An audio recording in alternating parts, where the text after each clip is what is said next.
Did I lose this chance for one last dance with my shaking hands? I can barely stand. Did I do too much? Did I push you away? I was in a rush, I'm sorry. And I know that you'll forget. I wake up in the night in a cold sweat to face it. Is it over for us now before it began? I know it's crazy, but in my mind I had plans. I had plans. Did I lose this chance for one last dance with my shaking hands? I can barely ask. We got runaway plans. Baby, where do you wanna go? I'm scared too, you know, but I'll never let go.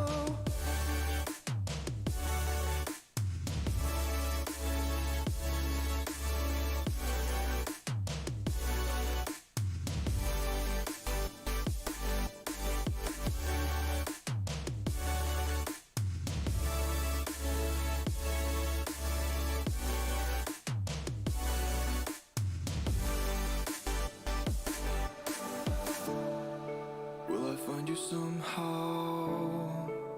I hope you're okay. All those memories in your driveway. Can we turn back time before it flies away? Can I hold on to something? Never thought you would come back. Can't believe you'd remember those times. We laughed and cried. Watched the sunset fall through the sky. We were younger, never thought we'd say goodbye. Never say goodbye. Did I lose this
Gaming Morning Show.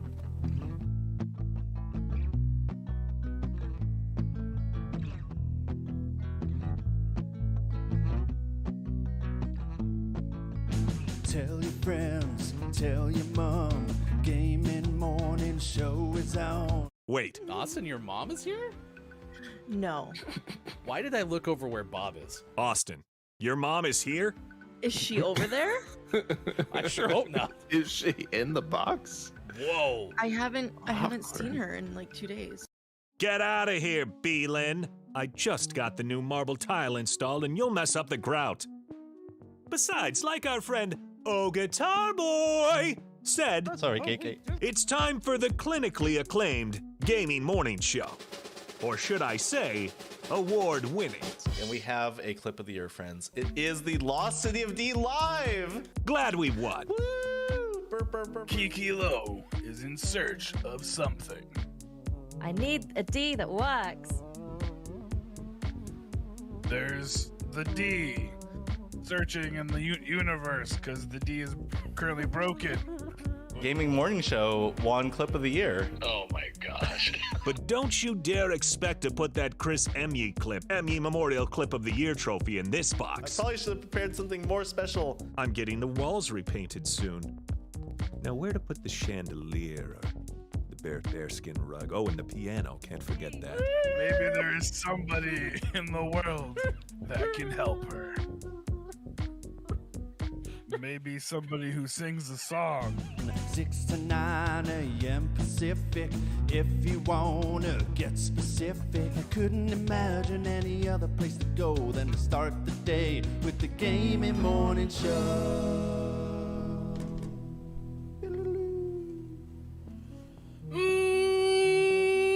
Morning, gamer. It's Gaming Morning Show. Welcome in on Tuesday, January 18th, 2022. Thanks for being here wherever you may be. Facebook Gaming, Twitch, YouTube, Twitter, or GamingMorningShow.tv. That is Look, it's Mike O on the left side of your screen. I am Hefty Goof, and we have a whole bunch of fun stuff planned for you today, including 2 different guests. We'll talk about the game Dogs Organized Neatly. We'll talk about that with the founder of the studio behind it, Simone. Also, Red Drum Gaming will join us to play 5 Questions GMS. This is our first 5 Questions GMS guest of the year, so very excited about that coming up on this edition of Gaming Morning Show. Decades.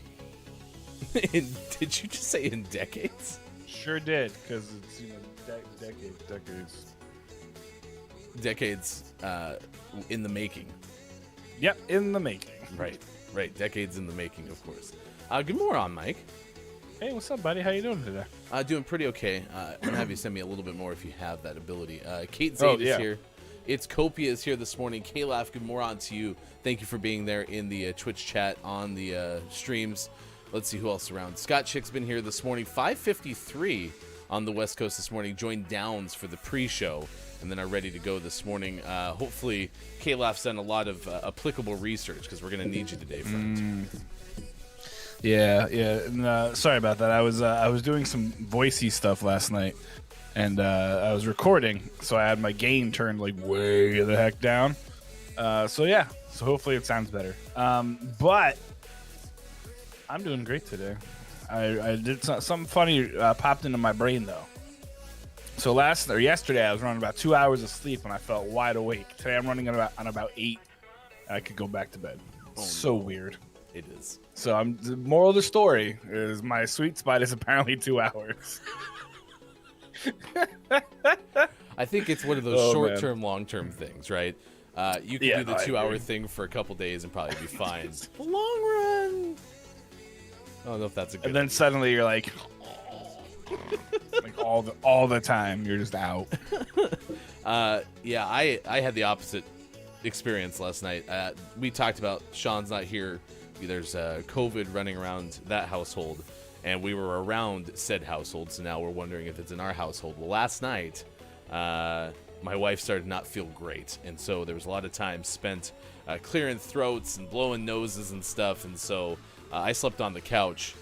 That also didn't go great, but we'll figure it out. Last checkpoint is here. Good moron, thank you for being with us. If you are joining us for the first time, we stream on Facebook Gaming, Twitch, YouTube, and on Twitter. And then today, we're trying a beta test of Twitter Spaces to see if we can get the show thrown into Twitter Spaces. So if you have a chance to hop into Twitter Spaces and say good morning to us, great.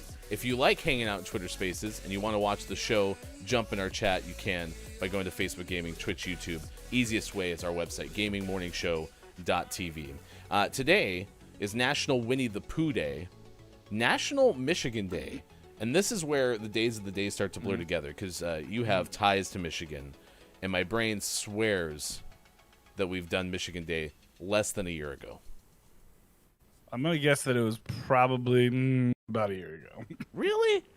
Man. Just saying. I don't know. Yeah, no, I'm pretty sure it was, because there's only one. So I source 3 different day of the day lists, and I'll usually post the ones that are kind of synonymous across the other, the other ones, unless they're ridiculous. And then I'll just throw those on because who cares? But yeah, so only one of them has the state days, and this one, National Michigan Day, is today. Okay. I think it's because Michigan became a state today. So I think that's how they determine the national state days. So unless Michigan became a state twice, which, I don't know. They're kind of weird up there. They're no Ohio, though. Let me tell you that. You never know. Never know. Well, it's National Michigan Day nonetheless, no matter what my brain tells me. It's also National Peking Duck Day. Yeah, it's like peek. Peek. It's actually it's Peking duck. Actually, I think Peking. It's a Chinese food dish. It's, as I say, it's a dish, right? Yeah, it's really good. If made well, I should say. If not made well, meh. But I guess that's really any food, right? Is there a sauce? More than likely. Okay, cool. Love sauce. Do you eat Chinese food? Not really. Because they rely heavily on sauces and marinade, and I guess just mostly not even marinade, sauces and stuff like that. I tried orange chicken.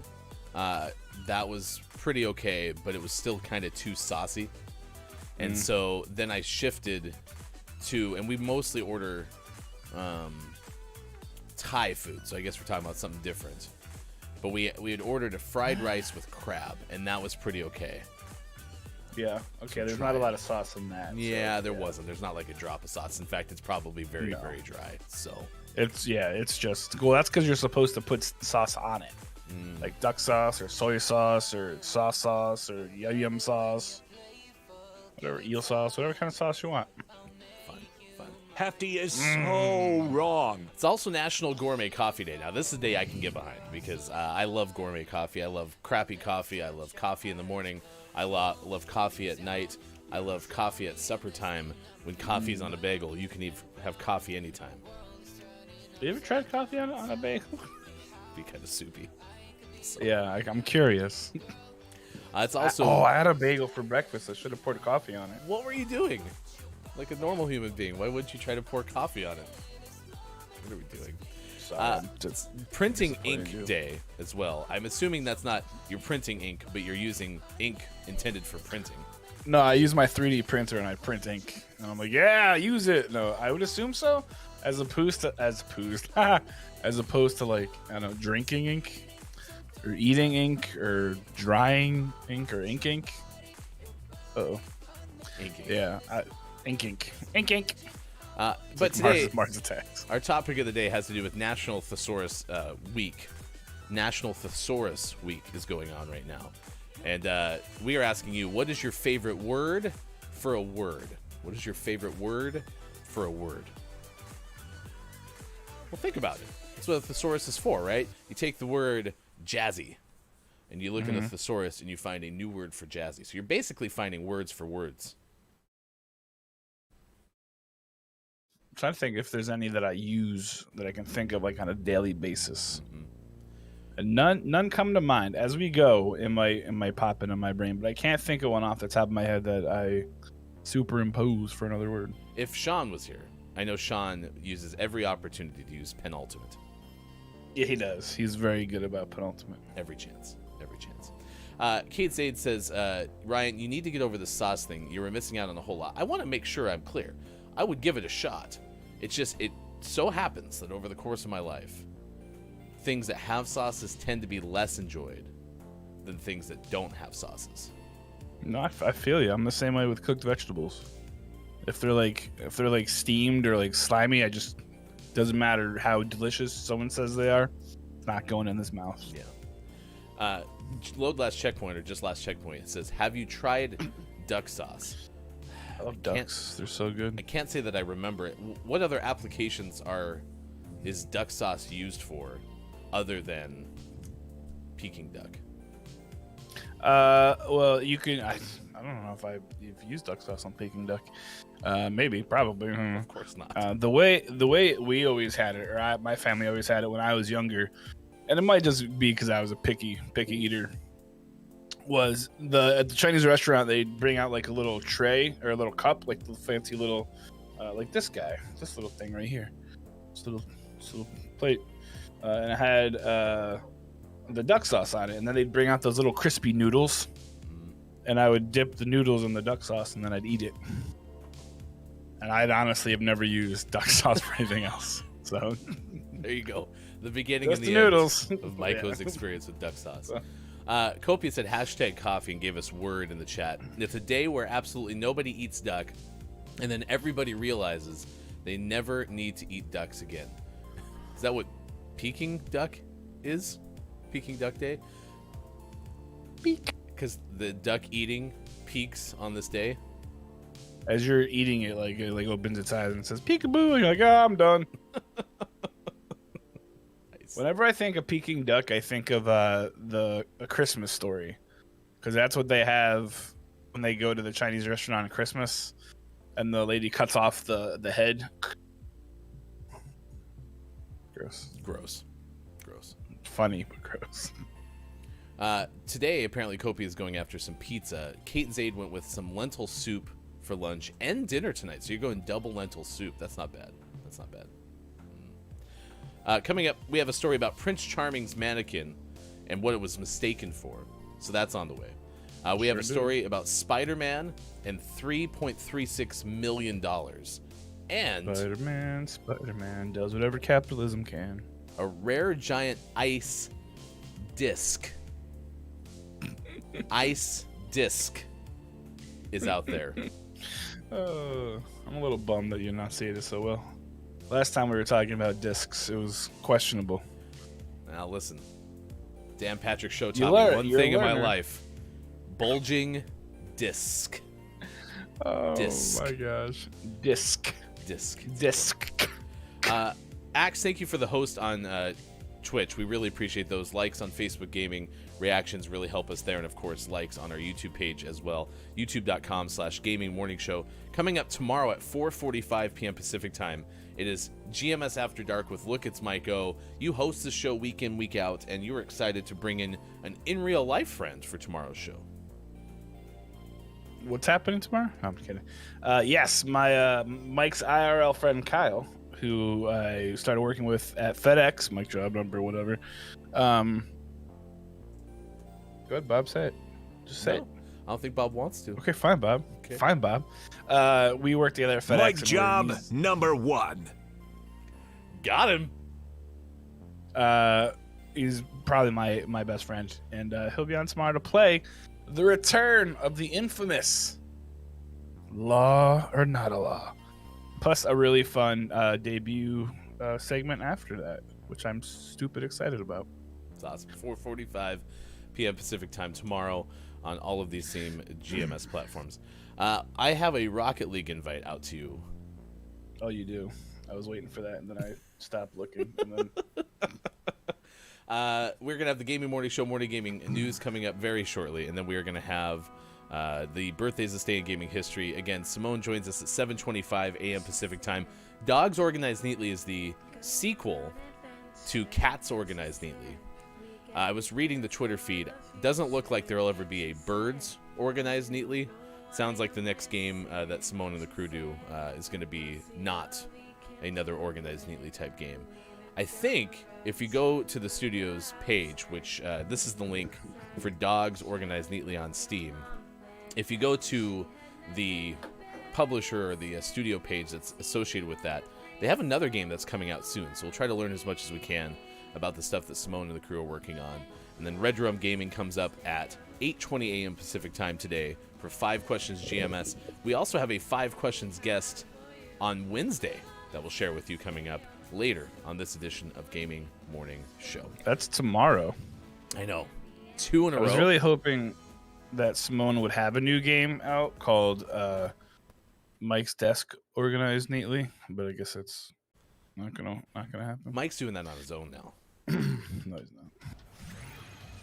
Actually, Mike's Desk just got worse yesterday. Really? Oh yeah. Man, I thought we were on some like really strong desk momentum because Kate Zaid had just moved Kate's studio. You had just kind of rearranged some things. I, of course, am always super neat and tidy, so you know my desk looks amazing. Cable management on point. Oh yeah. Listen, the stuff that we brought in here to try to also output this thing to Twitter Spaces, which goes back to listening. We had asked the GMS folks in the audience about, what would be a good use of Twitter Spaces. And someone said, just put the damn show on Twitter Spaces. So I was like, okay, we'll give it a shot. And the stuff that we needed kind of moved some stuff around. And it made me really sad because I felt like I had this studio in like the optimal condition. I was like, I can't do any better than this, is what I thought.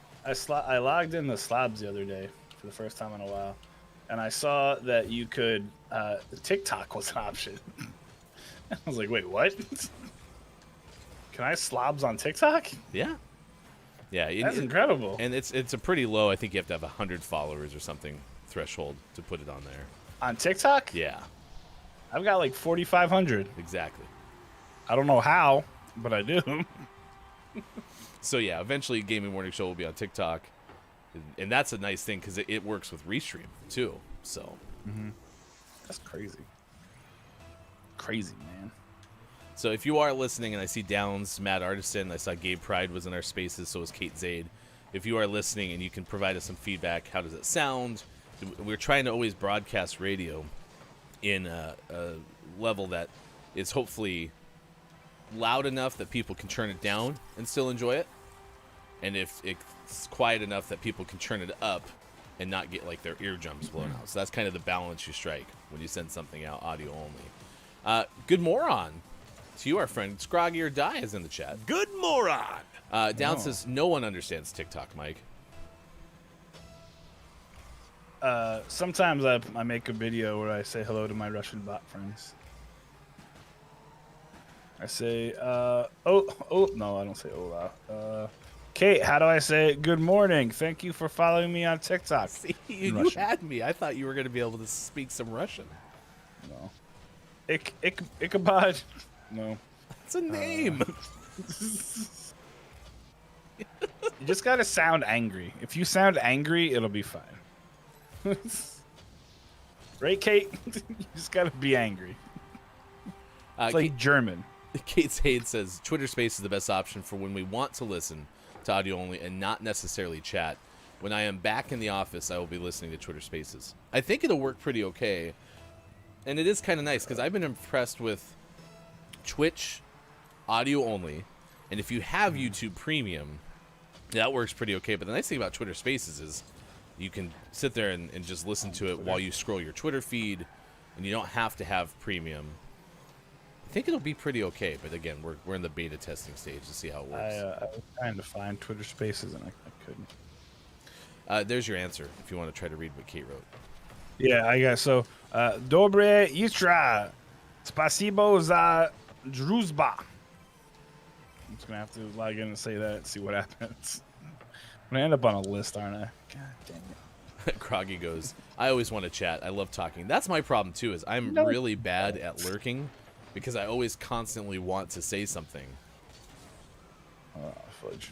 So I'll use like the lurk command to get into someone's stream just to make sure that hopefully something counts, because I think you're supposed to say something and helps with like their viewer counts or something. But then I immediately apparently that's all nonsense. Is that true? I would love to know. Twitch. There was I'll see if I can find the tweet, but there was a former Twitch dev that posted like all that stuff, like having to hit refresh, yada yada. It's all nonsense. Oh, good. Shot. I love to know that everything you thought you know was a complete lie. That's always fun to hear. Yeah, yeah. Well, it's one of those things, right, where you start hearing stuff, and then it just kind of spreads. You know, it's one of it's the worst game of telephone ever. And that's what it turns into. And they're like, oh yeah, you have to like cross your left foot in order for your view to count. And people are like, oh okay, cross my left foot. Well, yeah, now you need to have like some sort of drink that was made in Chicago. Like, oh okay, I got that now. You know, so it's. But it just turns it starts off as, oh, I think that you need this, and then it turns into like, yes, I know this for a fact. So. Good moron to you. Top of the morons. Lady and Dead. Dancing with me, cheek to cheek. Oh, snakes. Down says, for me, Twitter Spaces sounds a little thinner than Twitch, but after a minute, I don't notice anymore. Tinnier. Oh, tinnier. Thank you. Maybe it's just my brain. If it sounded thinner, I would be all for it. And then Lucy the First says, ooh, good moron. Good moron Top to you. of the moron. Top of moron to ya, you know there. Okay. Throw another shrimp on the bobby. Wait, where'd it go? Dobre utra, spasibo za druzba. I have to write that down after this game. Did you sub in the new word? I Utra? did. Instead of it's utra, not itra. I read that as Whitra because my phonetics suck. I don't know why. Whitra doing? I can speak. Lady Undead says, how's everyone doing? Mike's doing pretty okay, but is on low sleep. No, more sleep. I'm on too much sleep. But I am feeling pretty good. It's like half days all week, so I could be here with all you lovely folks and also just kind of reset a little bit after the chaos of the last 2 weeks with my boss being out with COVID and kind of doing the work of two people and dealing with lots of emergencies. So they're like, yeah, no, please take half days so you get a little time for like you. So I'm super stoked. It's very rare I get to do a full week of GMS. And then also just, not having to worry about like really quick afternoons because I know exactly what I have to do. So as soon as I get off the show and get into the quote unquote office, I'll be on it. Nice. On it like Sonic. Sonic. Blue Hedgehog or drive-through restaurant? All of the above. Nice. It's funny. I found a new streamer this morning who does Minecraft. Who's hilarious. And they were talking. Well, he was talking about what's your favorite shake. So someone was like, "Oh, I like this from Sonic," and he was like, "What's Sonic?" And I was like, "Oh." So and he was like, "Is it the Blue Hedgehog?" Like I wouldn't drink anything that comes out of the Blue Hedgehog. So probably no. Let's say Sonic's my jam and has the best ice cream of any fast food spot. Oh yeah, easily. Oh, fast food, I guess. Yeah. I don't mind Dairy Queen. I like Blizzards a lot. Yeah, and that's why I say if you like Blizzards, get a Sonic Blast. Yeah. That thing is top notch. Hey, it's 6:30 West Coast. It's 9:30 out East. It's 2:30 for those watching GMS in the UK. Doodly-doo. We got news to do. We got to get you updated on the video game headlines of the day. We'll talk more about what chat's talking about in just a second. But right now, here's fill-in backup video game expert. It's Mike. In the general store. Sorry. Wings. That clip is killing me. Hey guys, welcome to the video game news, where we talk about video games in the world and the news and the things, and we're gonna dive right into it because we got a lot to cover this morning, including some breaking news. So Ryan, we're gonna go a little bit out of order. We're gonna do 1, 3, and then 2. Just so you know. But first, let's start with talking a little bit from our friends at Game Informer. My good friend, your good friend, our good friend, John Carson, not the dead one, the alive one, says that Disney and Tencent are announcing a mobile avatar MMO that is in the works.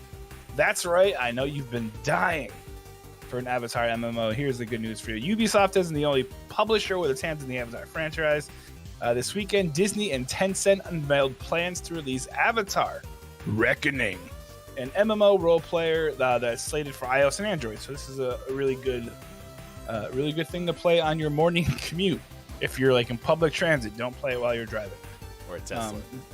Or what? Sure. Wait, no, wait. Exactly. It said not to do that. I'm sorry. So sorry. Don't do that. That was the problem. Yeah, please. Or if you do, at least hold it below the dashboard. Oh no. Anyway, the press release announcing the title gives us some info on what to expect. It says Avatar Reckoning will transport players to never-before-seen parts of Pandora, where they will meet new Na'vi clans fighting to defend their home, battle powerful RDA troops seeking to exploit the resources of the moon, and try not to get unobtainium, and encounter spectacular alien creatures. So you can either play it in solo, co-op, or there's going to be some multiplayer matches that you can play as well. It's going to be developed on an Unreal 4 engine, so it's going to look pretty dang pretty. You got that. Yeah. But yeah, it's pretty. It's going to be a really interesting game, and I'm interested to see where it goes. It could be really cool, but I'm not going to lie. I'm not a huge fan of mobile games. And B, Avatar is like what? This is the James Cameron Avatar, right? Yeah, not the Last Airbender one. Okay. I always get confused because those get used interchangeably, but I love the Avatar movie. I thought it was great. I realize it's complete knockoff of the Ferngully storyline. I get that, right? Not an original story. It's not going to win an award for original story. But I like the movie because it got you really invested into the good guys. So I was on board. The protagonist, on board. However, unobtainium almost lost me. I almost churned it off at that point. The thing that was hard to find is called unobtainium. I pass. Yeah. Thank you. The thing that bothered me the most about the Avatar movie, and this is so minuscule, has no bounds on the movie, but I really enjoy Easter eggs. And every Easter egg list and site there always talks about how there's an American flag behind the military things made with the wall, and that's the very first thing you pick up on when you see the actual thing. But then they're like, "Oh, huge Easter egg," and you're like, "It's not. Is it an Easter egg if it's in your face?" But anyway, moving on. Ooh. Sorry, I had a little bit of a beard in my mouth. From our good friend, I don't know him at all. Alex Ceosidis. Alex, I'm very sorry for what I just did to your name. Alex T. Gosh, that's really gross. So this past weekend there was some drama with the Twitter user Pokimane. She was raided by somebody. So Twitch upgrades Gideon's ban to permanent after streamers Pokimane hate raids. If you don't know, this weekend, this streamer who became partnered for the first time, called Gideon, hate raided Pokimane's stream and sent all 10,000 of his watchers to say some pretty ridiculous stuff. The stuff that he said was kind of innocuous, or that they said, something about something about wins and losses. However, here's what Alex has to say. It says, Gideon encourages viewers to launch a hate raid on Pokimane's Twitch stream on January the 12th. He was promptly banned from the platform for 14 days. Twitch gave him some time to kind of say, "I'm sorry," and instead he dug deep, and now his ban went from 14 days to perma. While he was raiding her, he had his stream up. Like I said, it was his first partnered stream. He was saying some pretty inflammatory things about Pokimane and her followers as he was in there. But he is currently trying to fight it, which is just silly. But an interesting turn of events, he revealed that Twitch now upgraded his ban to permanent. He believes the initial ban was justified. He thinks that the perma ban isn't fair, though.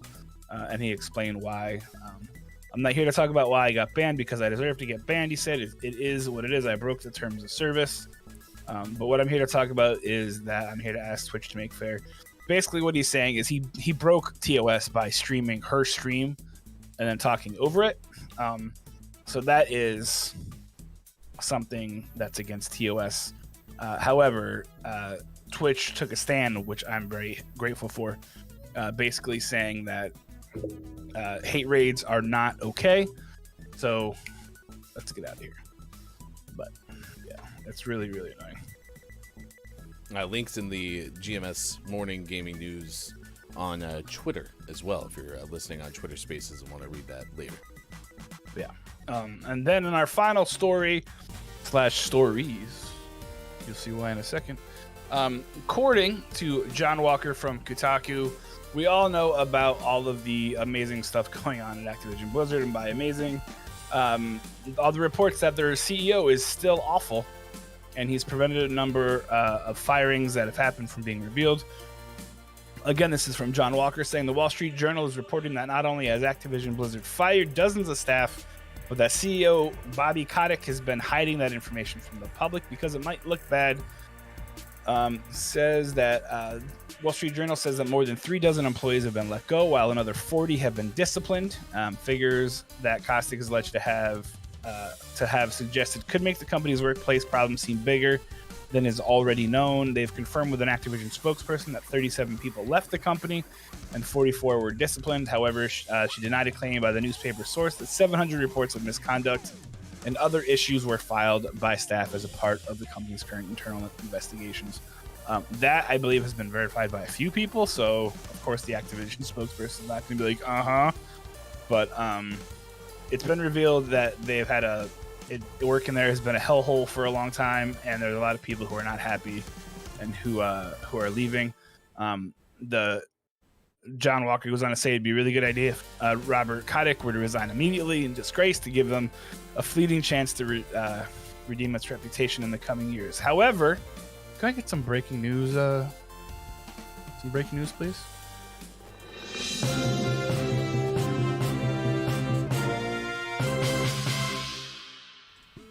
Well, Bobby Kotick, guess what? You're about to get fired. Why? Our good friend John Walker also reports, as of this morning, that Microsoft is closing in on a $70 billion deal to buy Activision Blizzard. Obviously, I don't know if it's been 100% confirmed yet. However, it looks like they have agreed on a price of $68.7 billion. And I'm assuming that one of the first things that are going to happen is that Bobby going to get fired. Now, according to CNBC, just to make sure I have what I see, under the deal, Activision CEO Bobby Kotick, who has faced calls to resign over the cultural problems of the company, will remain CEO during the transition. But yes, to your point, what's happening after the transition? Yeah.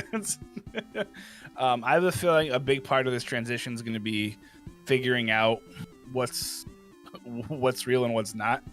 This way they can get their house in order. But John Walker says in an extraordinary turn of events, Microsoft is getting into a deal to buy Activision Blizzard. This not only be one of the most major shakeups in the gaming industry, but could also signal an end for its horrendous CEO, Bobby Kotick, which seems to be what everyone can agree on. They were sued by the state of California. There's been a whole lot of stuff going on, but Microsoft has jumped in and made a $68.7 billion purchase. If you are looking to get into the stock market game as well, apparently they're right now their shares are at $95. That's really good. If you got $1,000 to throw, maybe go look at Activision today, because I have a feeling they're going to get better. Why? Microsoft said purchasing Activision would make their Xbox maker the third largest gaming company by revenue, only behind Tencent and Sony. So Activision has a history of being a decent video game making studio, and with the power and money of Microsoft behind them, according to their CEO, we're investing deeply in world-class content, community, and the cloud to usher in a new era of gaming that puts players and creators first and makes gaming safe, inclusive, and accessible to all. However, they also note, thank God he left out NFTs. So there's that. I think the general concern that I have about anytime there's a transition like this, and you're looking at CEOs and such, is since the report from CNBC talks about still being in place during the transition and whatnot, then I imagine there's going to be some financial benefit to the outgoing CEO of Company A when Company B makes a purchase like this, right? And so over the course of this whole Activision Blizzard situation, and this is as Activision Blizzard employees continue to strike, right? There's probably going to be paydays for Bobby Kotick, which he's going to get a ransom. Yeah. Which breaks my heart because, again, capitalistic ideals don't really vibe as much with me as maybe they do with many. So that's coming from my own point of view.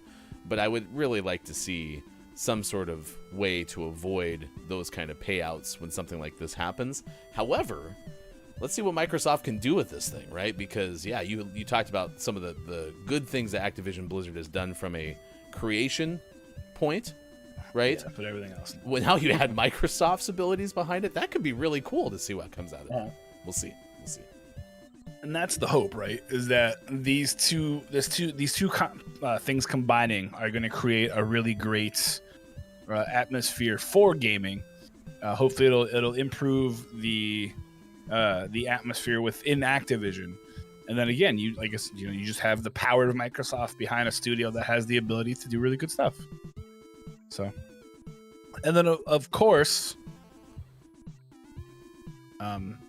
in something that we usually talk about, because video games come out. Did you know that? Well, they sure do. Some actually came out today, and there's a little more variety than just the Switch. Out today on the personal computing gaming system is a game called Blacksmith Legends. It's in Steam Early Access. Mike's going to buy that. Also, Drawing Cross on Switch. Dismantle on the Xbox Series X and Xbox One. That's a little bit of irony for you, hey? Labyrinth Legend available on the Switch, and in the most prestigious award, within a segment, our name of the morning goes to Nobody Saves the World. Available on PC, Xbox Series X, and Xbox One. All right, congratulations. Our name of the morning, which can grow up to become name of the month, and when it does, you might have a chance to win it, especially if you're a Patreon subscriber, because you get double entries into our name of the month giveaway. Many Machines, Nobody Saves the World is out today on Xbox Series X, Xbox One, and PC. Thank you, Mike. Wow, working overtime in the newsroom. I mean, you're lots of stuff. Charting breaking news. You're calling sources and publishing exposés. Man, Exposé. Correct. Your typewriter must be on fire. It is. I had to go put it in the bathtub because it was starting to smoke. Oh no. But there's a lot of crazy things happening. Crazy. Papa Paz is here. Good morning to you, Papa. Says, not an official deal until it gets approved by a few things that are not Microsoft or Activision Blizzard. Down says, yeah. All I mean is the Xbox are welcoming the Activision Blizzard team to Xbox, but it's not a done deal yet. Good morning to you, Hauser. I see this more of Microsoft acquiring rights to Activision Blizzard gaming IPs. That will definitely help them, I'm sure. And then Groggy, I don't think they're gonna fire people in the studio outside of Bobby. And then Groggy Dice says, hopefully it shakes out, but let's be honest, are they really going to care while sitting on millions or billions? There was a lot of discussion in chat while you were talking about this, so thank you for being active, chat, and talking about some of these things.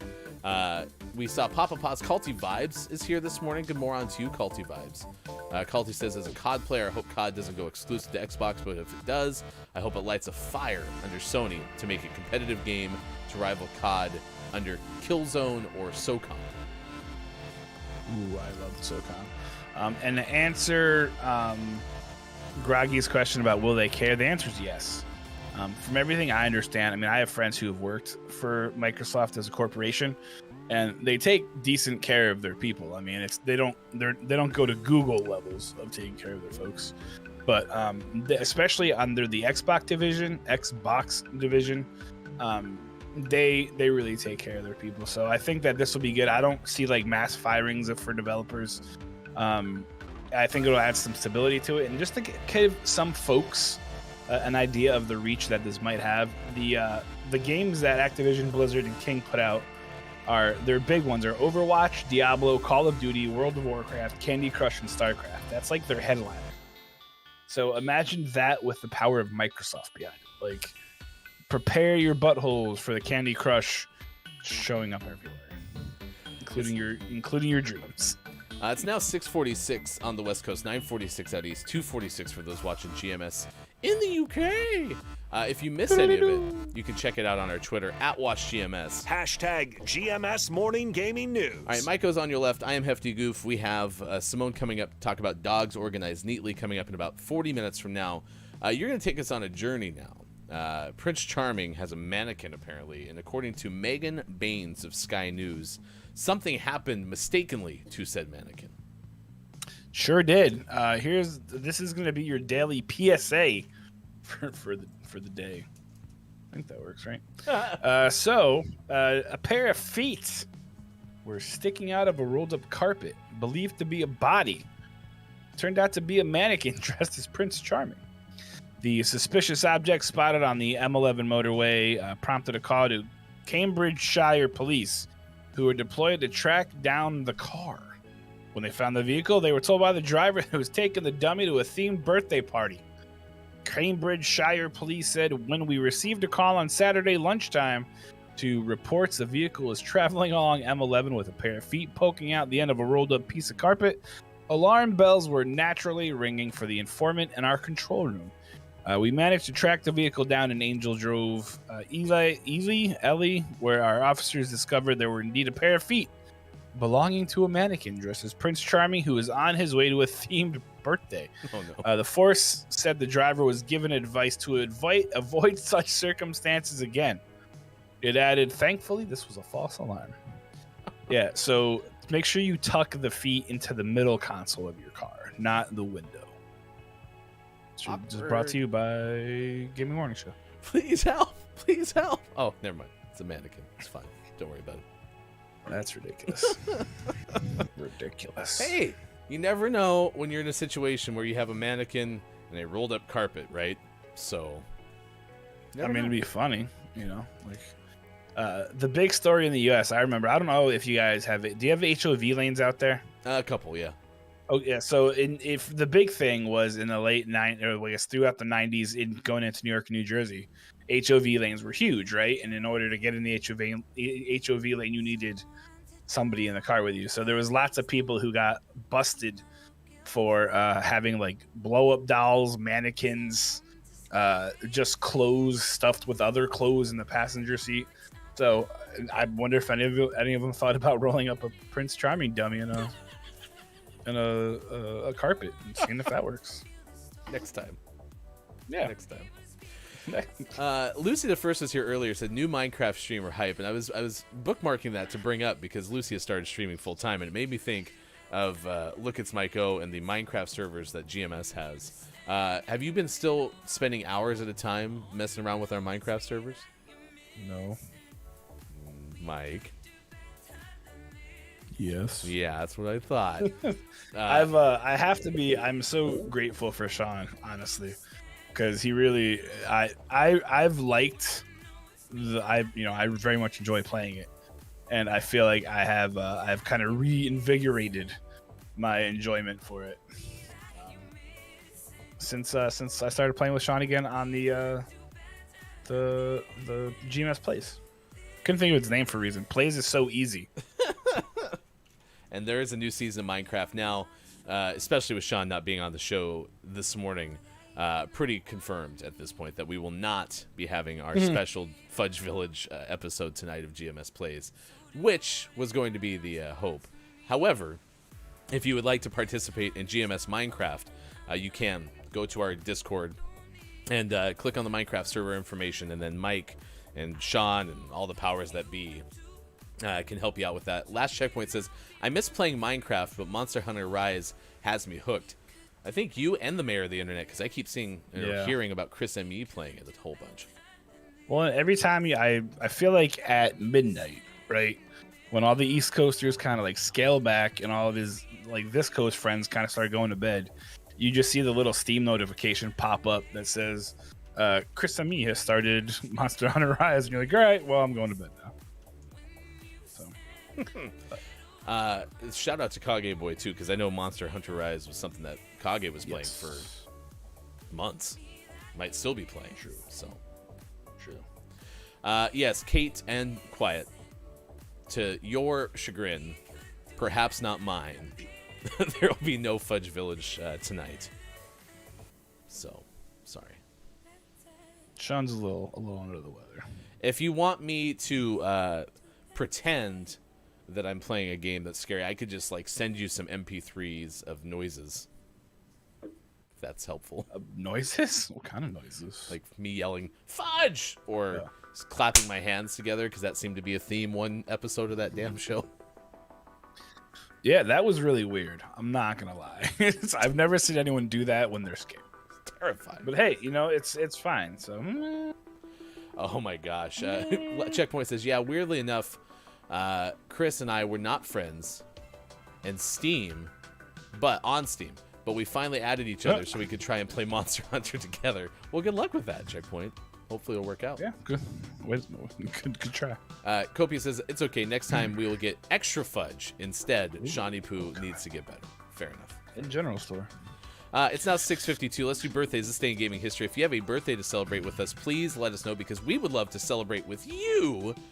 We are about 30 minutes away from talking to Simone about dogs organized neatly, a past GMS Name of the Morning winner. Today, actor and director Kevin Costner has a birthday. Kevin Costner. Favorite actor of all time. Like top 3, Kevin Costner's definitely in that 3. He's so wonderful. He currently stars as John Dutton in the hit TV series Yellowstone, which is normally a fact I hate. However, if you have not watched Yellowstone, you should watch it. It's pretty amazing. Also, just his movie lineup is incredible. Tin Cup, For Love of the Game, Field of Dreams, Waterworld. What was that last one? The Postman. The one that started with the W, of, though. Which one?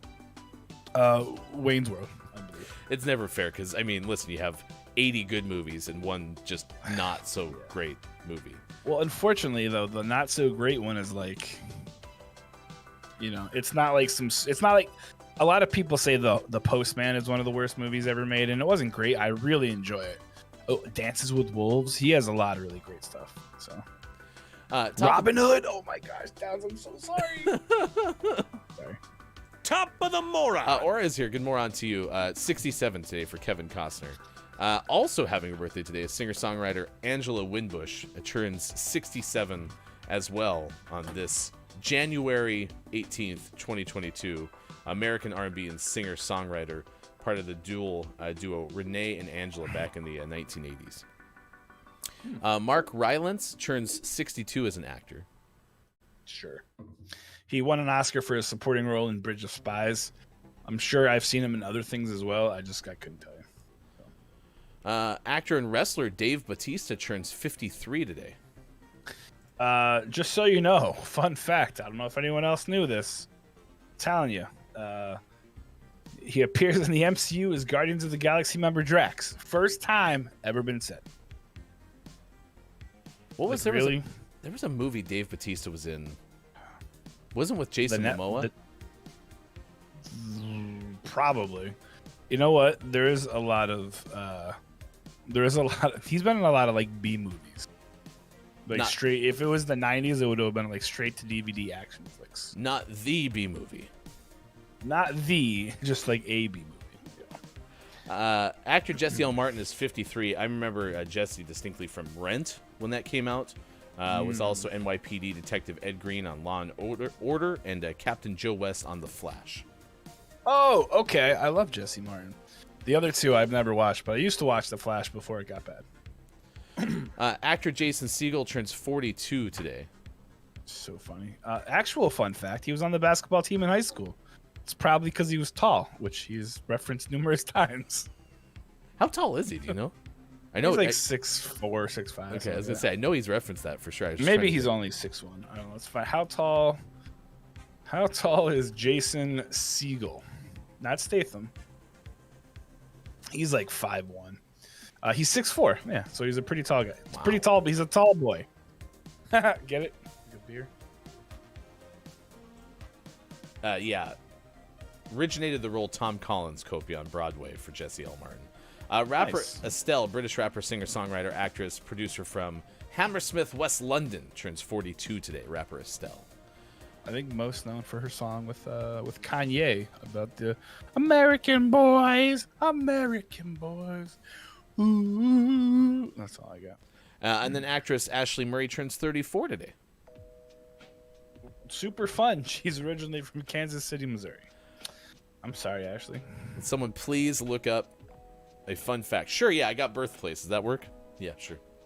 On board. Fun. What would be great though if it turns out she was like from England, and they were just like way off. Or maybe it was like born in Kansas City, but then like was raised somewhere else. Yeah. Oh man, can you imagine like there's like an intern like looking through somebody else's list, and like the writer is like, "Yeah, we need a fun fact for Ashleigh Murray," and this guy who's like on somebody else was like, "Huh, originally from Kansas City." They're like, "Write it, Ashleigh Murray, put it in there." And you're like, "Oh gosh, What did we do? What have we done?" Today, Brett Hudson of the Hudson Brothers, comedian, singer, is 69 today. Nice. confirmed she was in fact born in Kansas City, Missouri. Correct. Let's see, any other good ones in here? DJ Quick, 52. DJ Quick. No, I don't think it's the same guy. I remember this from last year. I love this guy. It's comedian Dave Attell's 57th birthday. He used to be on a show called Insomniac on Comedy Central. Which, does that still exist anymore? Anyone? Wait, Comedy Central or the show? The Comedy Central. I know the show doesn't exist. But excuse me, he was on that and he was great. It's also it's singer Jonathan Davis of Korn's 51st birthday. We really need to get Bob doing some Korn.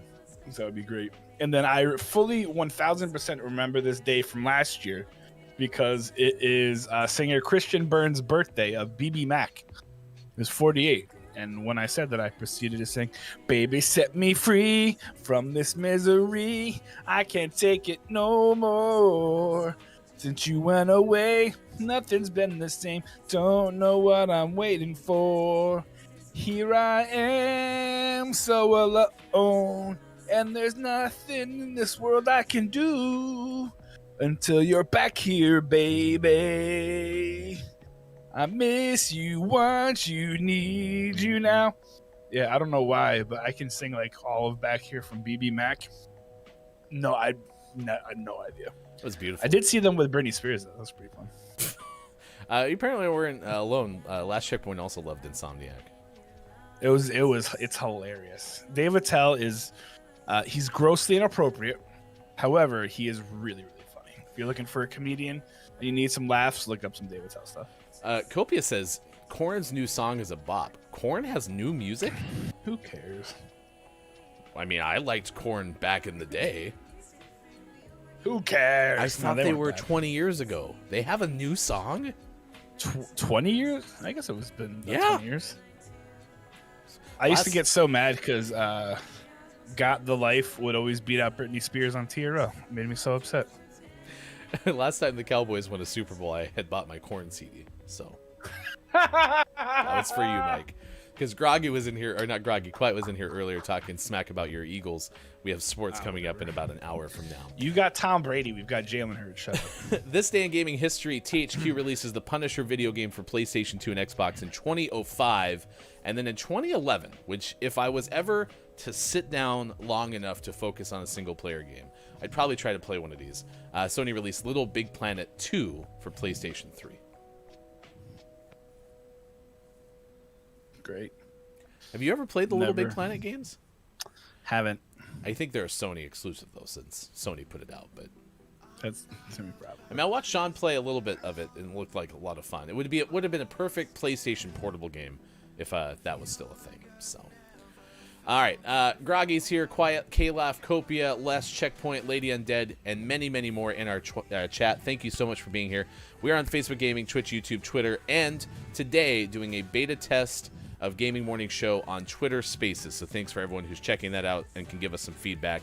Aura, thank you for the host. Gabe Pride, thank you for the host. And Axe, thank you for the host on Twitch. Next hour, we'll talk about dogs organized neatly with Simone, the one of the founders of the studio behind it. We'll find out what's coming up next, and then Red Rum Gaming plays 5 Questions GMS at 8:20 a.m. Pacific Time. Today, we are a morning radio show that plays games, and the next hour is coming your way in about 6 minutes from now. Look, it's Maiko, Hefty Goof on Tuesday, January 18th, 2022. Thanks for being with us. Facebook Gaming, Twitch, YouTube, Twitter, GamingMorningShow.tv.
Take a chance in a trance, paint it red, what a romance. Take a chance, one glance, paint it blue, end up with a rain dance.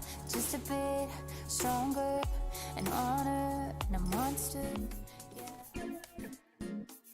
Hi, I'm Bob from Gaming Morning Show. You know, the voice from the box.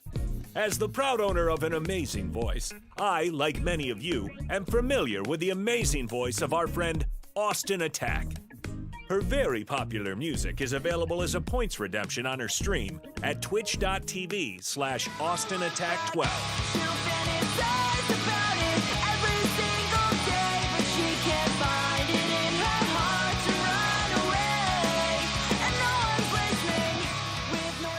However, it is Austin's sound effects that are the real hidden gem.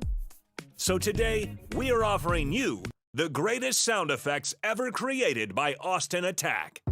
Previously, these individual sound effects were only available for easy in-home playback by searching hours of VODs. But now, thanks to GMS, you can listen to these one-of-a-kind sound effects with our special edition 16 CD, 35 cassette tape, 1 Laserdisc set. For the first time, you can own Austin saying, "Beach." Beach! Plus, who can forget Austin makes a car What noise? sound do cars make? Vroom, vroom. Or that time that Austin tried to make the noise a dodgeball makes. And then like a ball, like, pit, like. No. I was trying to make like a dodgeball sound.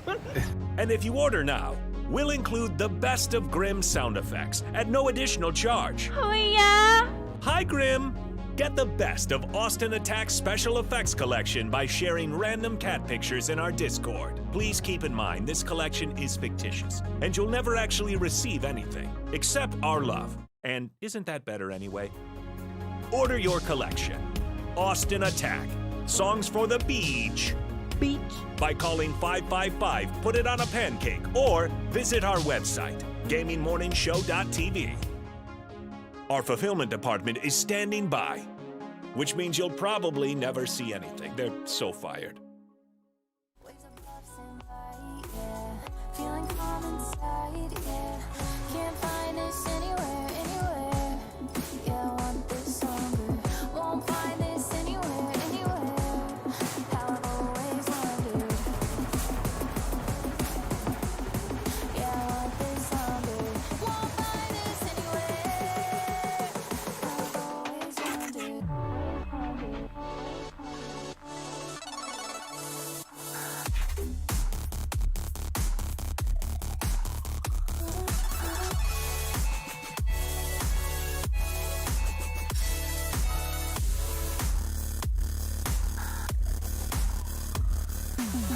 Constant calm inside, yeah. Waves of love stand by, yeah. Feeling calm inside, yeah. Feeling calm inside, yeah. Constant calm inside, yeah. Waves of love stand by, yeah. Feeling calm inside, yeah. Feeling calm inside, yeah. Constant calm inside, yeah. Waves of love stand by, yeah. Feeling calm inside, yeah. Feeling calm inside, yeah.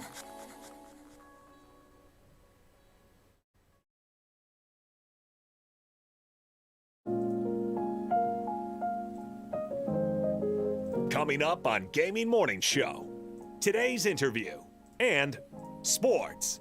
Find GMS on Facebook Gaming, Twitch, YouTube, and GamingMorningshow.tv. And follow us on Twitter at WatchGMS. Time for hour number 2 right now. Morning, gamer. Gaming Morning Show continues. It is Tuesday, January 18th, 2022. Look, it's Mike O and Hefty Goof here. We are excited that you are with us on Facebook Gaming, Twitch, YouTube, Twitter, and at GamingMorningshow.tv. Plus, doing a beta test this morning on Twitter Spaces. If you're not familiar, look for the purple circle at the top of your feed if you're following us on Twitter at WatchGMS, and that is the Twitter Spaces feed. We are sending out our audio on there, so check that out, please, if you'd be so kind. Quiet Time Gaming said Bob had quite a hiccup there. A little bit of a stall, a little bit of, and I think, again, everyone's not feeling great, right, on this side of GMS, so maybe Bob's starting to have some issues too. I don't know. Just want to make sure that, give Bob some grace. Sometimes you got to take that extra moment to clear the throat. I have 2 girls home today, 6, so that's cool. But correct, no COVID yet. Yeah. So this is the thing that I had about COVID, right? Is it could show up a couple. You could test positive because, we know people who've tested negative, positive. Yep. So my youngest has a crazy fever. Doesn't seem like anything's wrong. She just has a fever. She's still as insane as usual. And then my 9-year-old just feels awful and is crying and upset, and it's just So, but it's going on. It's going along. Half the kids in my daughter's class are out today. So I went out to the living room. My son looked at me. He's like, I had no one to snuggle with last night because Mom said that she's not feeling good. And I was like, sorry, buddy, but that's the truth. Can't help you out there. You have to learn to live with it. Good morning on to you, Jordy Jasper. It is good to see you on this Tuesday. Top of the Mora. Jordy had an interesting story. Find Jordy's Twitter feed. But Jordy is following us this morning on Twitch and gave us a host too. Thank you. But chipped a tooth, I guess. We were talking about the winter weather yesterday. Have you ever chipped a tooth? yes, It's got to be painful. doesn't I feel imagine, right? It's not. Well, it depends how much you chip. If it doesn't get to the nerve ending, I'm assuming, Jordy, was it a front tooth? Because if it was here, your nerve endings start halfway up your tooth. So if you just tip the end, it doesn't. As long as the root's not exposed, you're okay. But it still doesn't feel good. Yeah, and that's permanent, right? Yes. You can get it fixed from a dentist, cosmetically. But yeah, you can't just reattach. Get some super glue, some Gorilla Glue. Don't eat Gorilla Glue, please. I've always had pretty bad teeth, and so every time that teeth issues come up, my brain starts to malfunction because it feels like all my teeth are falling out. Yeah, I don't like teeth. Bad. Oh, good. Jordy says tooth equals fixed. Perfect. There you go. What was fixed? His tooth. Oh, sweet. Way to go, Jordy. It's- Do you super glue?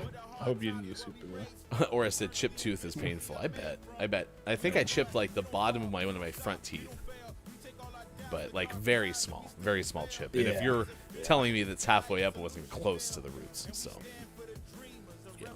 I hate we can stop talking about teeth if we want. okay, yeah. Jordy asked for right half of my front tooth. Oof. Well, Yeah, I hope that seems to be the normal. I hope the weather gets better. I had to walk like several miles or some mile to get gas or something. Man, rough. Today is National Thesaurus Day. Have you thought of your favorite word for a word? Nope, still haven't. Well, I mean, if you would ask my wife, she'd probably say I like to substitute the F word for a lot of things. So Is that in the Thesaurus? probably.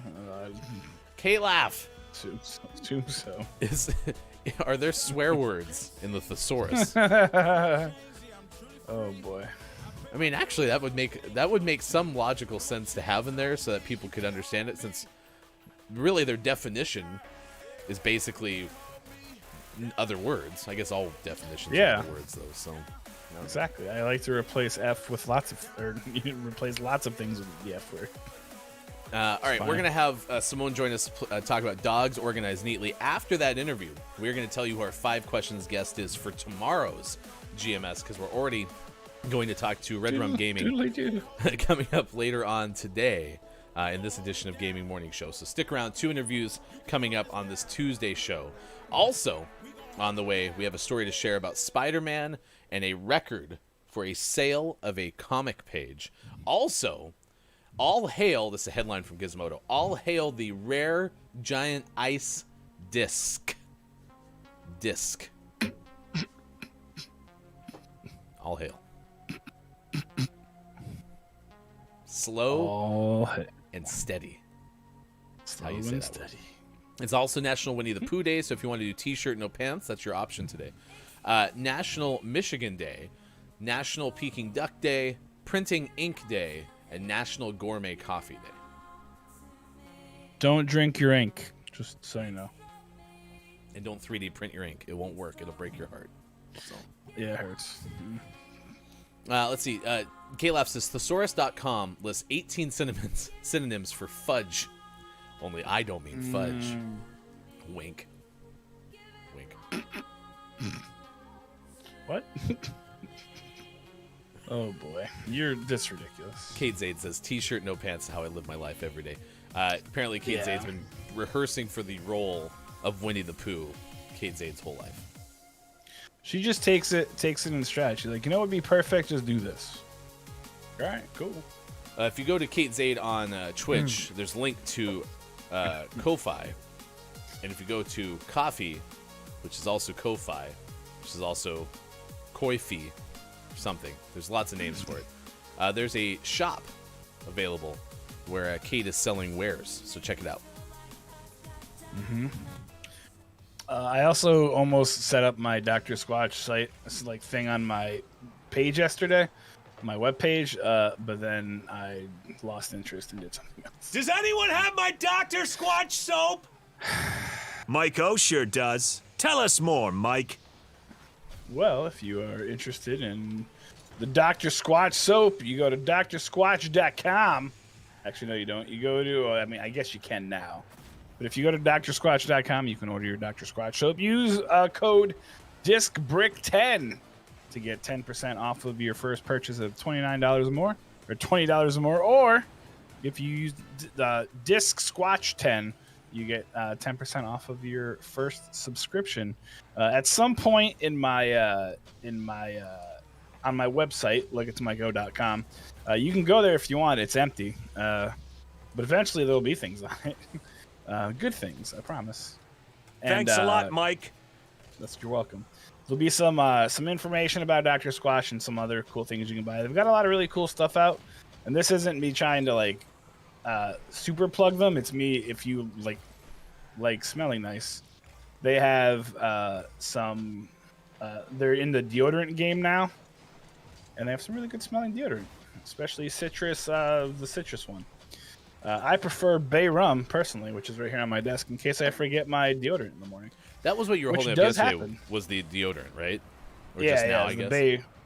It's a men's natural deodorant, Bay Rum. It's aluminum free, so if you don't like that, go for it. Or if you're, it's Copia, aluminium free. Jordy got to Diamond 1 and 2s and 3s in Rocket League yesterday. I don't know what that means. I mean, I do know. I didn't realize there was like diamond and bronze and Yeah, you other can rank ones. in this game? apparently so. Is that what the competitive menu is for? Because I've only ever gone into that menu when Sean, Jordy, and Calaf and myself were playing off stream. Yeah. But we didn't get enough like games in to have a chance to get actually ranked. So or maybe that was just me and Sean after those two left. So according to Aura, though, competitive is ranked. So the more you know. Knowing is half the battle. It's a similar Well, ranking to congratulations, Apex, Jordy. according to Jordy. Except you don't have to kill people. Well, You and blow 'em up though. if we're giving congratulations for ranking up, I mean, I believe yesterday Copia announced that Copia is Diamond in Apex Legends. What? Yeah. Oh, I got a thing. I'm ruthless. I don't know what that means, but I got it. You score goals off your back right fender whilst sideways. That's what it means. Like actually? Sure. All right. Sounds good. Yeah, actually. Horace says, I'm Diamond on Rocket League Mobile. I also learned something new. Rocket League is on mobile? Everything's on mobile. Not Apex Legends. Been waiting for That's a mobile version of Apex Legends forever. Do you really want a mobile version though? Like, I Yes. feel like mobile versions of games usually aren't that great.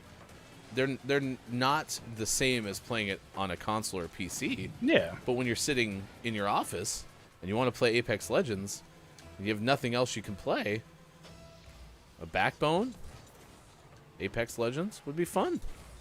Yeah, that's fair.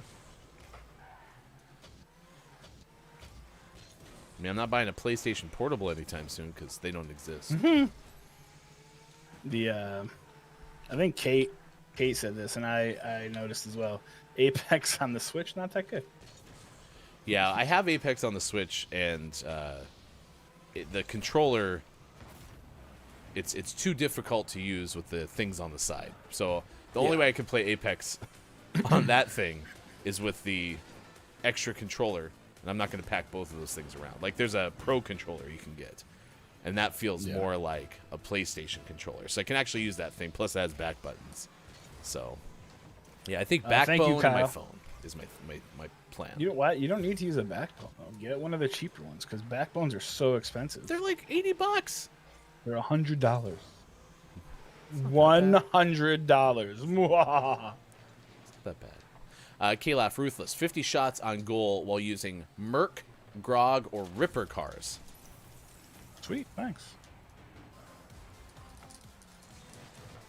That's cool. That's Kofi's- cool, brah. Copia says, if you want a mobile version of Apex, just play it on the Switch. I mean, it does feel a little bit mobile-ish. Yeah, they had to definitely knock some things down. But it's still very playable. Yeah.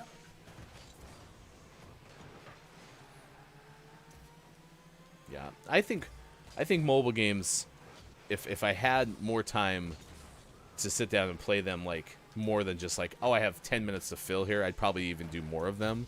But typically, I'm not sitting there long enough to be able to play them that long. But I think like mobile games, mobile versions of games where, you know, it's harder to get consoles or harder to get PCs or those kind of things. Like, I think it's a really cool way to expand the reach of your game. No, yeah, absolutely. Aura says, I think I'm going to end up playing Rocket League on KBM when my PC comes. I heard GTA Online might be mobile soon, too. What KBM? On KBM. What is KBM? KBM in the morning with Doc Ock. Hey, we won. I could actually picture a radio personality being nicknamed Doc Ock. Honestly, that's not bad. It's not bad at all. Thank you for being here. 7:22 on the West Coast. It is 10:22 out east. 3:22 for those watching GMS in the UK. Keyboard and mouse is what KBM stands for. That's what I knew that. Well, you didn't know that? Why wouldn't it be K ampersand And M? M.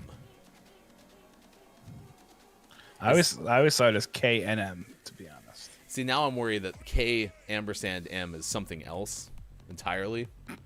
And so maybe that's why. But I would like to know, K-Laugh, if you can answer that one. Oh, that's so funny. I just got an email that says, now is the time to be promoting Dr. Squatch. You're a little behind there, Dr. Squatch auto email. Don't worry. We got that taken care of for you, Dr. We Squatch. gotcha. All right, please support Look It's Myco, and you can use DiscBrick10 to save money on your first order. You also have this code by doing ! Dr. Squatch to save even more on a subscription, or at least get a discount on a subscription from Look It's Myco. All right, really quick, let's get this AP story in. The Spider-Man comic page is sold for a record sum. What is that amount of money? Bruh, a lot. So, and it's not even a comic book, a comic page, uno, singular, one. A single page of artwork from a 1984 Spider-Man comic book sold at auction Thursday for a record $3.36 million. Mike Zeck's artwork from page 25 from Marvel Comics Secret Wars #8 brings the first appearance of Spidey's black suit. The symbiote suit would eventually lead to the emergence of the character Venom. The record bidding, which started at $330,000 and soared past $3 million, came on the first day of Heritage Auction's 4-day comic event in Dallas, Texas.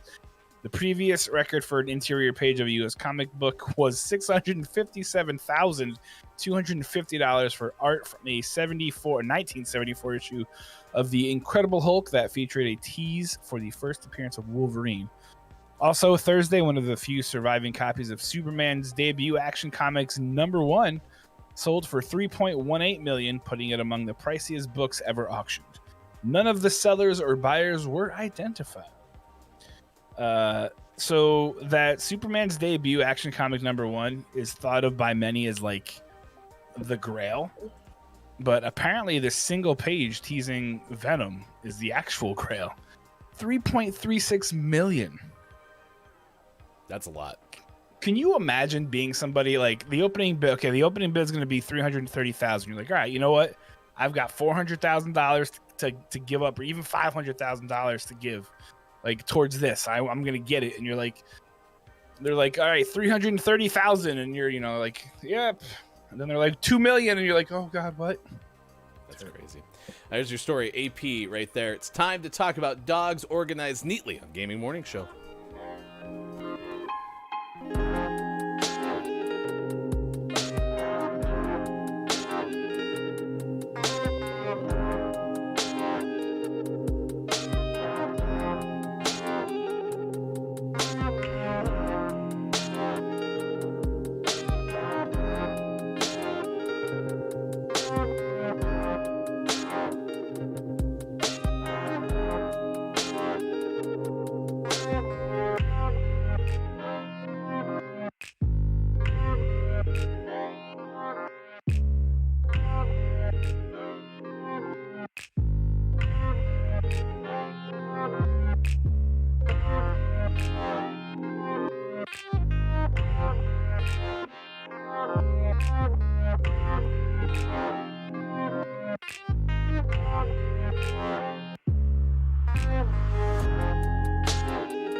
Gaming Morning Show continues. Thank you so much for being here. It is Tuesday, and we are so grateful to have a chance to talk about the game Dogs Organized Neatly. We welcome in Simone Mendel to the show. Good morning to you, Simone. How are you? Hey, good morning. I'm good. How are you? We are excellent. It's great to see you. Great to have you join us this morning because we like to cover some of these games, but it's interesting when we find a name of the morning game because we pick it just exclusively on a name alone. And I understand that Dogs Organized Neatly is a follow-up to Cats Organized Neatly. So I guess maybe this question is about that concept overall. How did the game come to be? What's the backstory of Dogs Organized Neatly? So yeah, my partner Joseph and me, we wanted to make games for a very long time. So we were searching for a game concept that was so small that we kind of couldn't fail. And I was really into photography Instagram at the time. And I don't know if you know this account, but there's an account called Things Organized Neatly. And they just organize like all of these office supplies super aesthetically. And I was like, I want to make a game like that. And then it kind of just morphed into cats after a while. Yeah, and then we made Cats Organized Neatly. We released it on Steam, and then people were like, I love the cats, but I love dogs more. So then we made a dog version. Yeah. Very, very cool. What did you learn in that process of making the first game that influenced or helped you when you were to make that second one? Oh, probably that everything takes a lot longer than you might think. Because we already had the first game and we thought, oh, the second game is not going to take as long. But there were new challenges. We had to redo a bunch of stuff because when you make something and then you redo it a year later, you look at your old stuff and it's not as good as you could make it now. And then also that you're probably not going to work a full day of work, like not 8 hours a day on your game. You're going to spend so much time like replying to comments on your old game, managing Steam forums, communicating with people. So it's not just 8 hours of art and game development. So yeah, that is something where we were like, we thought like this wouldn't take as long. Do you ever find yourself having to like stop yourself from going back and changing things from earlier that you're like, do you have to like consciously stop, or do you ever go back and fix it? Yeah. For Dogs and Cats Organized Neatly, we really only fix things if they're causing bugs. But like, for example, effects maybe is something where we're like, we could do it better now, but we shouldn't, because sometimes when you touch up one little thing, that breaks something else that you haven't anticipated. So it creates other bugs. So the best thing is just to be hands off. And one project where I'm constantly trying to fix old things is Virtual Cottage, which is kind of my personal project. And because it's a free game, I don't mind if things break, but there it just happens all the time. Like I see something that is not as well made, I redo it, and other stuff breaks. I imagine that's got to be frustrating, but part of the exploration side too, and trying to figure out how to solve problems. And I think it's neat. I was not a heavy gamer before we started doing the show, and as I've had a chance to listen to more folks making games like yourself, the community aspect of creating games. And one thing that struck me was a tweet that was put out about Dogs Organized Neatly, about how community translators helped make the game available in more languages. Will you share us a glimpse into why that's important and how community members help in game development in general? Yeah, sure. So it all started with Cats Organized Neatly. It was our first big release, and we wanted to have the game in more languages, specifically like big audiences that don't speak English. So we were like, okay, let's put out a Google document and let's just ask people, hey, if anyone on Steam wants to translate this, because we don't really have a lot of text in the game, we're going to take that and put it in the game, and your language is going to be in the game. And what was super cool about it is that, for example, we had somebody translate the game into Slovak, which isn't even available as an official language in Steam. So we have a bunch of these like smaller countries. We have those languages in our game. And I think like if you were to think about it economically, you would only add like the big 5 to 6 languages because you think, oh, I'm going to add this and I'm going to make money off of it. But we were like, if somebody wants to translate it into like Slovak, give it to us. It's going to take us a while to do some graphical assets. But if they put in the time, then we want to put in the time and like, yeah, implement that language. And that was just really, really cool. You were And like, Cool. yeah, I think that is really neat, and it would be one of my takeaways. That's pretty okay. You co-founded your studio. What's coming up with what you're working on after Dogs Organized Neatly? Because I think that was our name of the morning one day in November. What's coming up next for you? The next project already has a Steam page, and it's called Feed All Monsters. We tend to call our games after what you do in the game because we're not very creative with the names. But we started this game before we made Cats Organized Neatly. Like, that was another one of our prototypes, and then we have been working on it on and off for a couple of months. And we have a community manager / marketing freelancer helping us out. And he was like, you should put this up for the Steam Fest in February, so next month. And now we're finishing, like right now, we're finishing up the demo. We're actually rushing a lot to get the demo for this game done by the end of the month. But after the third game, we're probably going to take a bit of a break because it's been 3-4 releases in 2 years, and but it's a lot of fun. We have linked through to follow both the studio and your personal account. Simone, thank you for sharing with us Dogs Organized Neatly. In fact, it's Copia in our chat has purchased it as we've been talking to you, so very, very cool. Yes, the Steam page has been linked for Feed All Monsters. Simone, thank you so much for taking the time for Gaming Morning Show. Thank you, Simone. Thank you so much for having me. Absolutely appreciate it, and we'll have that interview posted on our YouTube page later on today. All right, right now it is it is 7:33 out on the West Coast, and I love the idea of being able to change some things around, Mike, and talk about how that they did the process for this and some of the unexpected things, because that's what's always excited me about is seeing how things work. For example, today we're doing a beta test of Twitter Spaces and just streaming audio only. And I've always loved the fail learn process, and it sounds like that's something that Simone and the team went through with their games. Really fun conversation. I enjoy learning about these. Absolutely. I think that's one of the cool things, and also really just terrifying things, right? Is you hit publish, right? And you see it, and it goes out there to the world, and people start playing it, and one bug start popping up, and you can fix them if you have to. But at the same time, like, you're just watching your thing out there, and obviously sometimes bugs are going to happen, but if you can sit back and enjoy what you've done, I mean, that's pretty cool. And to be able to develop something like that, I think that in itself is just phenomenal.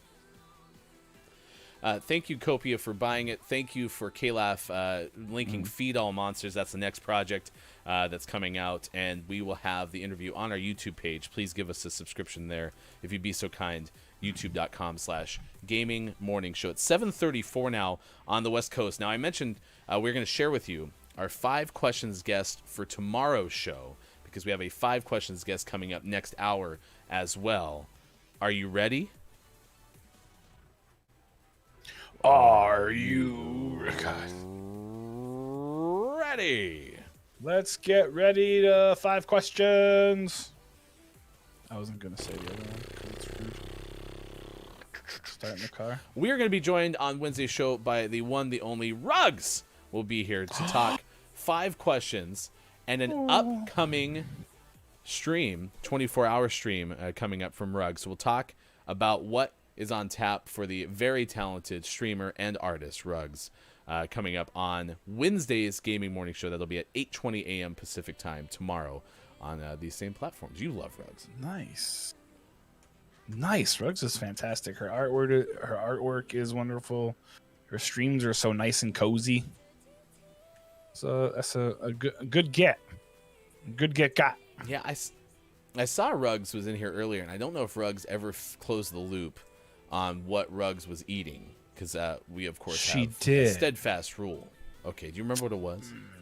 Something with feta. Remember, if you're getting like food, biscuit. you must show and tell when you come back. The chat disappeared before that. I think it was something with like feta and cream cheese. No, that would be the same thing. Something with feta and something. It sounded really good.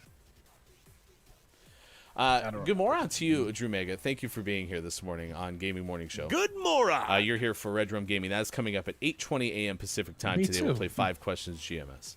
So that'll be pretty okay.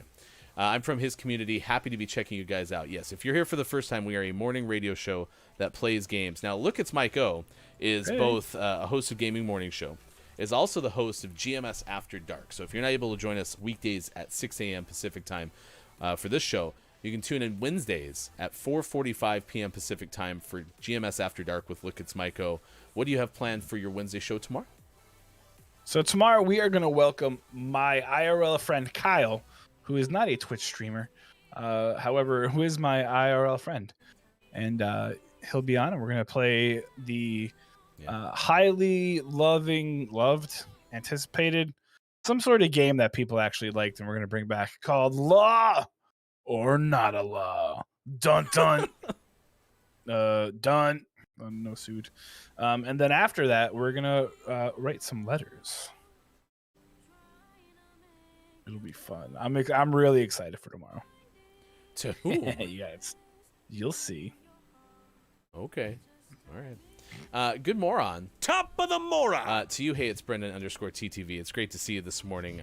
Yeah, it is a double interview day, which is very exciting for me because I love the days where we get to do multiple interviews in one singular show because doing the interviews is one of my favorite parts of this show. Red Drum Gaming is the unofficial old guy of Twitch, so we'll talk about some of the things that Red Drum Gaming knows about streaming, but also knows about gaming in general. And 5 questions is super fun too, because if you've never been here, we basically just ask nonsensical questions about certain things. So it'll be good. This is gonna be weird. Don't take it out of context. I hate double interview days because, as we know, I could spend forever talking to somebody. Yes. And Ryan always has to be like, "We can't talk for an hour." Like, okay, no, you're right. We have a snippet. We'll have them back later. Just stop talking. Like, stop. But yeah, it's a lot of fun. I like meeting new people. I like meeting people. You're at war with yourself because you're having fun, but you're like, so many more things. Ask the question. Don't ask the question. Ask the question. Don't ask the question. It's awful. All right, it's 7:38 now. Today is National Thesaurus Day, so we're asking you, chat, what is a word that you like for another word? Now, we shared Sports.Gaming, who's one of the hosts of GMS, but is out because of COVID. And penultimate is Sean's word. Okay. Loves to use it as much as possible. We'll also talk about like the penultimate episode, or when we were doing the bowl game update during our sports segment, which is coming your way in about 12 minutes from now. We would always say the penultimate bowl game of the year. Penultimate. So that's Sean's word. I don't know if I have like a go-to thesaurus word, but I bet I do. I think everyone We've already established mine. Is it in the Can't thesaurus? say it on this show. I can't say it on this show. Kyle said it was. Yeah. 18 different words for fudge. Yeah. Good And moron. Good morning, Paper Face Pixels. Thank you for being here. We are a morning radio show that plays games. Aura's kind of sharing your bandwidth here, Mike. Yep. Literally any There it swear is. word. Thank you, Aura, for putting it into good words. Good words. Drew Any Mega words. says writing secret notes. It's like grade school. Secrets. Are you going to be writing secret notes with your best friend? That does kind of sound like grade school. No, he has to go to work. He works third shift, but I will be doing some. I promise it'll be fun. It'll be good. Hauser's here this morning as well. Can't you ask the people you interview how much time they have? Look, it's Maiko. I mean, we could, but it doesn't really fit the radio format. So Yeah, we could talk to anyone forever. But the good news too, I've is learned things. There's lots of opportunities to talk to more people off stream as well, Yes, or there is. through other mediums. In fact, you might be following us on Twitter. If you're not, please do so at WatchGMS, because today we're doing a beta test of streaming on Twitter Spaces, and Twitter Spaces seems like a natural tie-in to a morning radio show because they say that anything that works on radio, in theory, would work on Spaces. So if you would, go to WatchGMS, give us a follow, and then what would be cool is in the future we might do Twitter Spaces specific or exclusive content too. So that's a great way to keep up with Gaming Morning Show as well. All right, It is 7:41. We're going to play one more game of Rocket League, and then we're going to get into sports. Deportes. It is National Winnie the Pooh Day and National Michigan Day. The last one you told me was, in fact, a year ago. Maybe this is celebrating the Michigan Wolverines, one of the best football teams in all of the nation, Mike. Can we not talk about that? Why? You had a great year. But, I mean, and the basketball team's pretty good, but... Yeah. Still hurts. Still hurts. Especially, It hurts even more on the tail of the Eagles loss. So. The Eagles lost? Why do you have to say it like that? I'm sorry, Mike. Please forgive me. Man. Can we still be friends? Yeah, I forgive you. I mean, listen, the reality is I saw a Instagram reel, a Georgia receiver during the national semifinal against Georgia and Michigan had one situation where he looked over at the Michigan sideline and held up his fingers over his mouth as to shush the sideline, proceeded to knock down the defensive back he was lined up across, and then re-shush the sideline. And the score looked something like 27-3 at the time. Yeah. So I guess if you're looking at just the last game of the year, it was not a very pretty game. The Big Ten is not a very competitive conference. They have a lot of not awesome teams like Maryland and Rutgers, and I mean, for lack of a bit, IU. I mean, they have some competition, but I mean, honestly, anyone who's a fan of the SEC, you shouldn't be saying anything really, because they play games in November against like West Nashville Tech School for the Blind. So I didn't remember it was a school for the blind, but man, West Nashville Tech, get behind that team. I'm telling you, get behind that team. No, I'll say Hauser same. Like, I thought it would at least be a little more competitive than what it was. It was just not. It was not good. Well, and what's sad is, as you mentioned, the Big Ten's not that competitive, but it is like the most competitive conference outside of the SEC. So, but it's like the NFC East. Like, it's you know, who's forced to win this division seems to be what it is. Like, but I mean, it's not a terrible division or terrible conference, but it's still like, I don't know. The Big Ten's really weird. It's a very strange conference. Hauser says Nebraska and then laughs. Look, it's my go. Sorry. Well, it looks like he's being sad, actually. I'm sorry, Hauser. Oh, no. Nebraska is there as well. I'm sorry. Hauser, is Nebraska your team? I didn't see this. I didn't see the sad face. Oh gosh. I will tell you that one of my favorite things to do is to tour empty football stadiums and get a chance to look around, because you know, the game day experience is one thing, right? But when those buildings that are gigantic are empty, it's a whole different experience. And I had a chance to go to Memorial Stadium in Lincoln, and we convinced one of the security guards to give us like a tour. Gosh, that thing is gigantic. Yeah.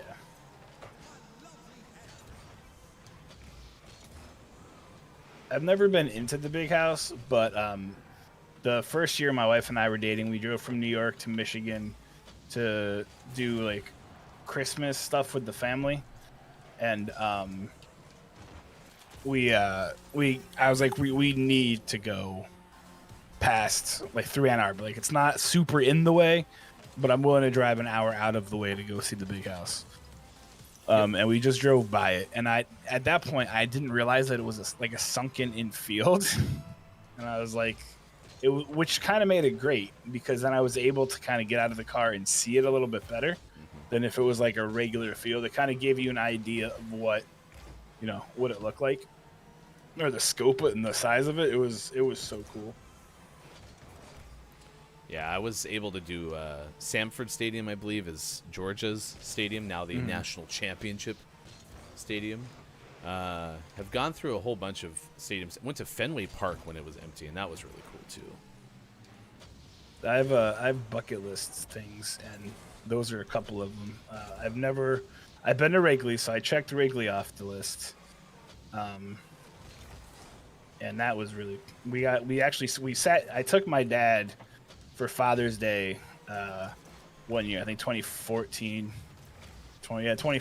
and we went and we sat in the bleachers of a Mets Cubs game, and everyone's like, "Don't sit in the bleachers," and the fans were super welcoming. Like, it may have been because the Mets were getting crushed by the Cubs, but like, everyone was super welcoming, and it was an amazing experience. We caught like 3 balls in the during batting practice because home runs go out into the bleachers quite often. Yeah, it was pretty neat. That's cool. So, What a fun memory. And listen, being the visiting team sucks. Okay? Yeah. So the fact that you had a chance to go to a place where it was actually kind, that's not everyone's experience. Well, and it's a stadium too, right? That's not known for being super welcoming to their away fans. Like, everyone's like Mike's IRL friend Kyle is a huge Cubs fan, and he always says like, "Hey, like if you're going to a game, don't sit in the bleachers," and that just seems to be like one of those like known things.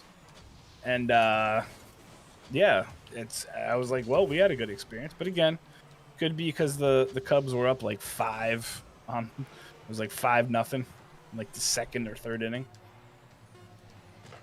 You know what I like about baseball, though, is for those kind of trips, especially not being a postseason game or anything like that, you can afford for your team to lose and not have a miserable time. Obviously, if it got to like 13-0 and the ball was leaving the ballpark every 4 seconds by the other team, like that could not be fun. Yeah.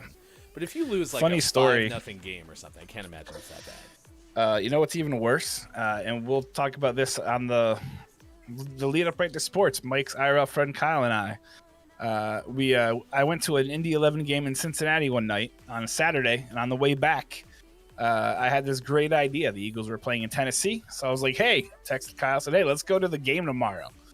So Kyle jumped on, and we found tickets, and we got 2 tickets, and we got up at 5 a.m. to drive to Nashville. Went to Nissan Stadium. It was a pretty nice stadium. There was some really great food, delicious beer. And we went and proceeded to watch. It was basically like a home game. Like, the Eagles fans were so much louder than the Titans fans until the Eagles lost on the last play of the game on the last second of overtime. So that was cool. It was a good trip. It was really hard not to be excited, like to be like, ugh, on the way home. But it was cool. It was a lot of fun. It just happened to suck that they lost in overtime and the very last play. It's 7:49 West Coast, 10:49 out East, 3:49 for those watching GMS in the afternoon. Doodly-doo. Aura says, I don't have a college team. And then Brenda goes, no, your Big Ten. You'll understand why here in a second. Hauser, unless you come to Nebraska home game as a visitor.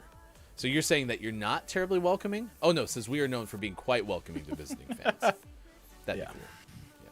I have heard that, yeah. Aura says, you should watch English sports. You go to away games in big numbers, and it's moderately hostile, but also good banter. I've seen Green Street Hooligans. I'll never go to an English soccer game and not support whoever is the home team, ever. I remember my first hockey game was Canucks Flames in Vancouver, BC at GM Place. So Flames at Canucks. And I'd never been to a game before, but I also was still just kind of getting into hockey. And so I had a pin, like just one of those little stick pins that you wear on a shirt or something.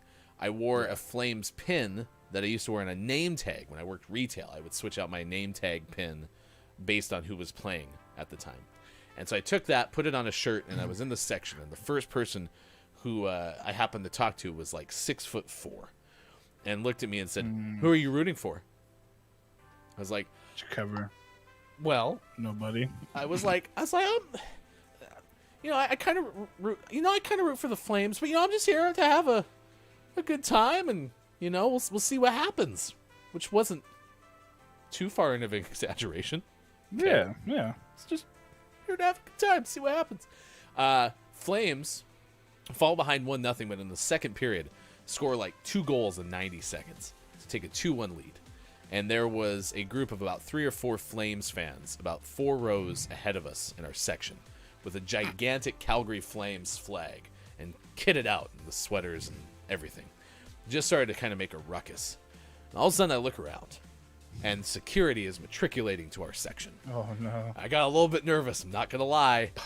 And it was exactly what I described earlier, because the Canucks tied the game in the third, won in overtime. And I was like, I've never been so happy to watch my team lose in person ever, because I was not ready for that. Ever. It's terrifying. It's crazy, man. Sports, the whole environment. We went to an Indy 11 match in Cincinnati, and the way that they like surround you with security is nuts. I remember in 2015 went to a Timber Chicago Fire game in Chicago, and like we had to wait like a half hour to leave the stadium. Like they made the stadium empty and then they let the Timbers Army out. It's weird. That's a different experience. Yeah, it is. Towns goes, supporting the home team can be dangerous too if you go to the wrong place. Really? And listen, this is a quick sidebar. I just want to point out that all of this is nonsense. It's the same nonsense that happens when your team wins, but then there's property destruction, right? And violence. Like, all of it's ridiculous. At the end of the day, one of my favorite parts about sports is it means absolutely nothing. Yep, 100%. It is not, we are not dealing with lives, hopefully, when it comes to sports. Now, the emotional swings of sports is something that I want everyone to lean into. It's one of my favorite parts about being a sports fan, is when you are emotionally affected by the outcome of your team's games. But when it turns to violence, I don't want that.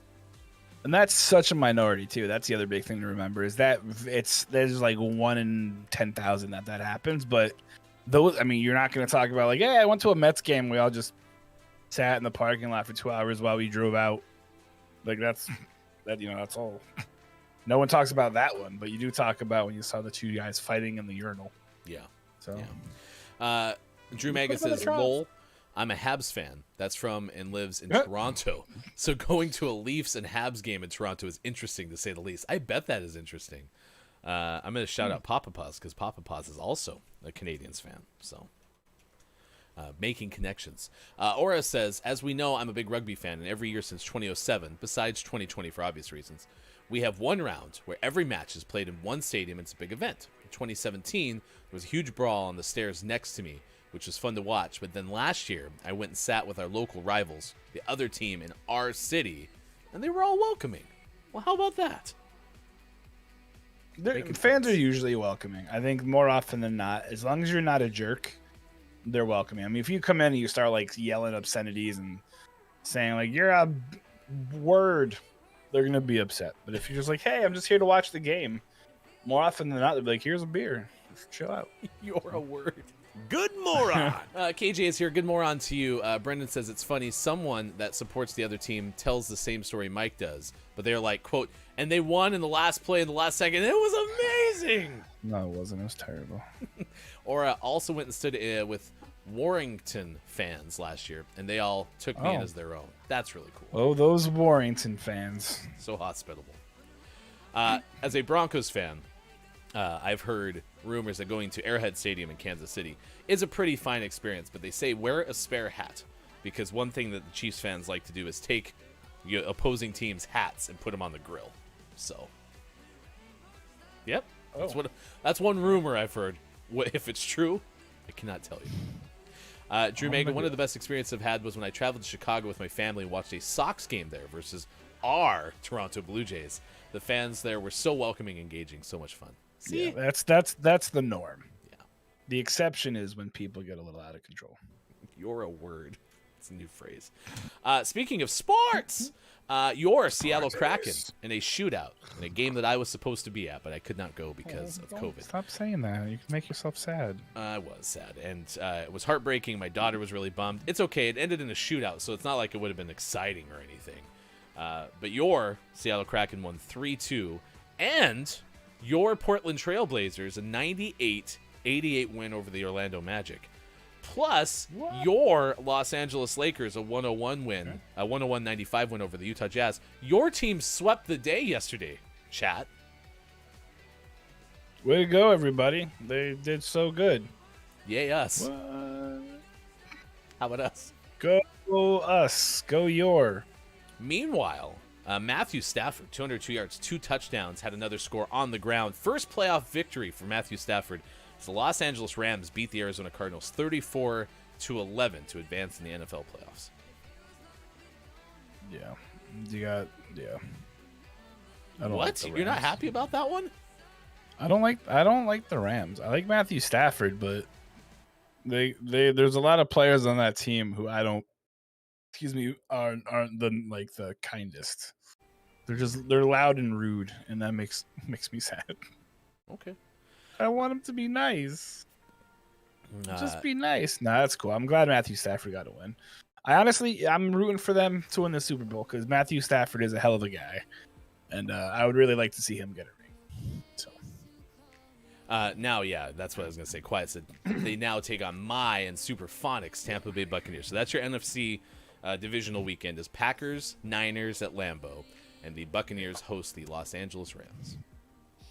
The NFL wants to see the Packers and the Chiefs. So.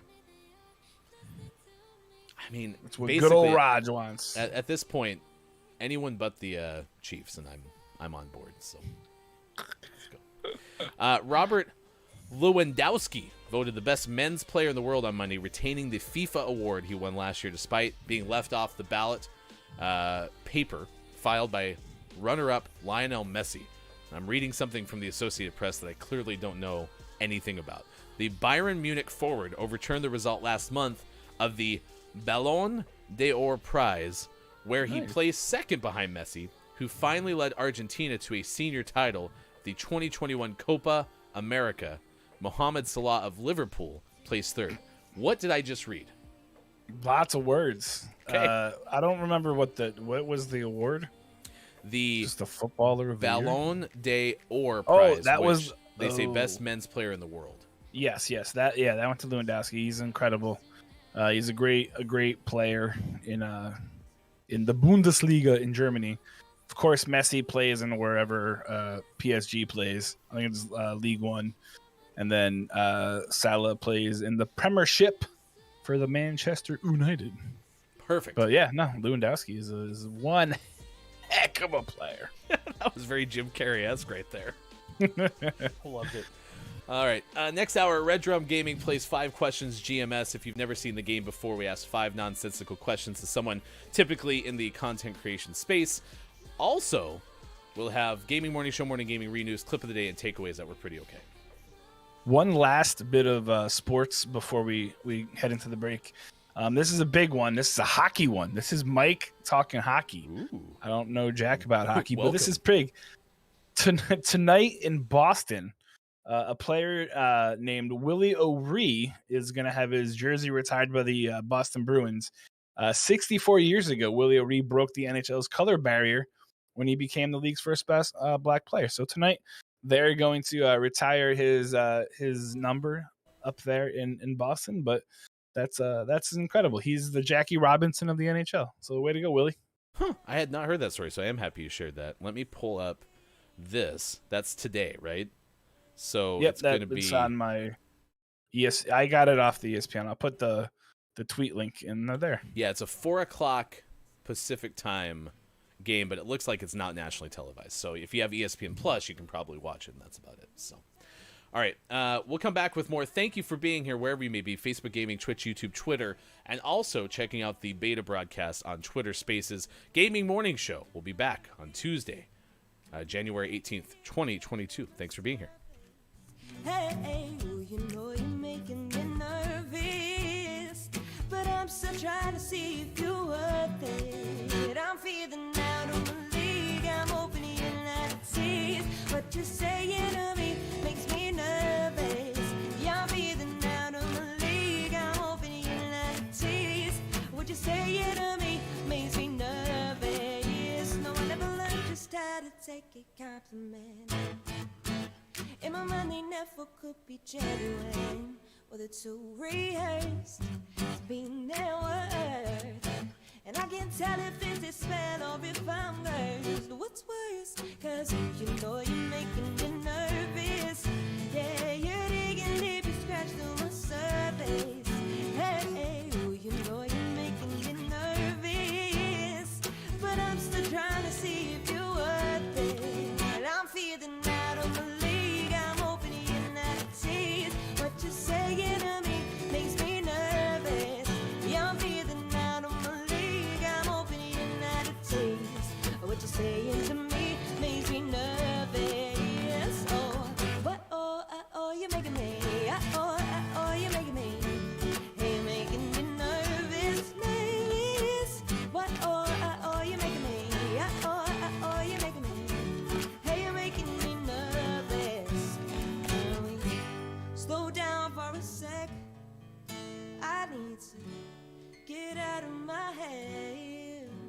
our faces, turning all kinds of red. Oh, it's like you stole my breath, but I can't forget. Ooh, you know you're making me nervous. No, digging deep, you scratch through my surface. Hey, oh, you know you're making me. You know you're making me, but I ain't so chained to see you with it. No, I'm feeling out of my league. I'm opening a lot of teeth. No, what you say to me makes me nervous. I'm out of my league, so what I'll be pleased. What you saying to me makes me nervous. No, oh, you're making me. Oh, you're making me. You're making me. Oh, you know you're making me. Oh, you're making me. Oh, you're making me. Hey, you're making me nervous.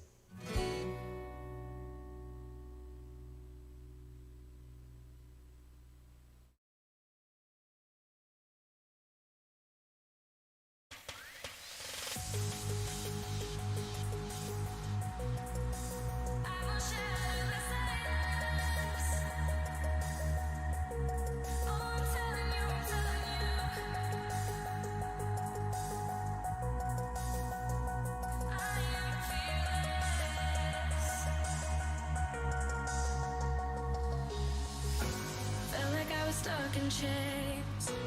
All this time with you, I took the pain. Knew that it was wrong to stay.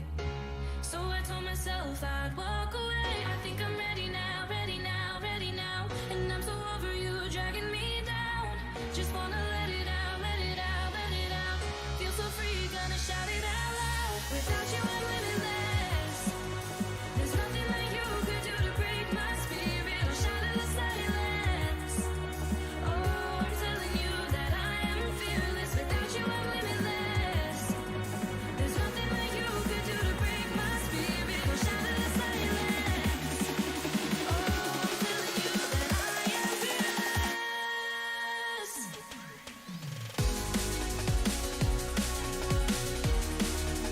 I am fearless. I am fearless.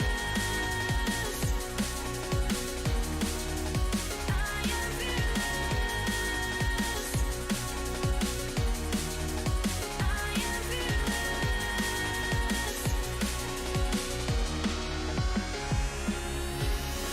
It's like a battle every day.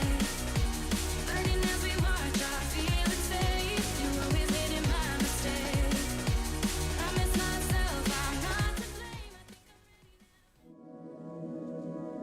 If you build it, go the distance.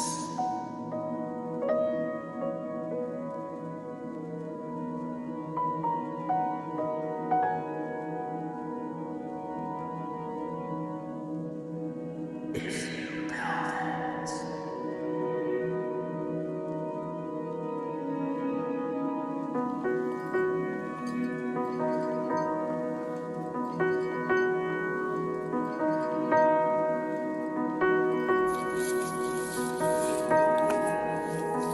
That's it? This.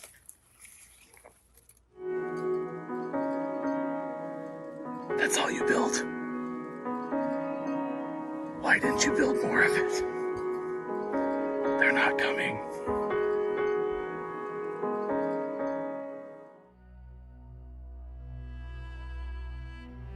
Tonight, on I Guess We'll Never Know, we go inside the unsolved case of a sibling rivalry. A misunderstanding between brother and sister that led to destruction. Mom, have you seen my Furby? What started as a practical joke turned deadly. Copia said, my sister tried to convince me that it was based on a witch in the woods near my house. I boiled her Furby in response. It was premeditated. Turns out, it was third-degree murder. The eyes and beak melted slightly. A special GMS event. Furbicide in the forest. Only one Furby was harmed in the making of this promo.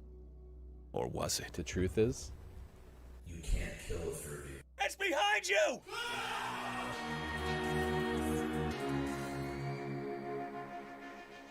Coming up on Gaming Morning Show, we play 5 questions and GMS Morning Gaming Renews.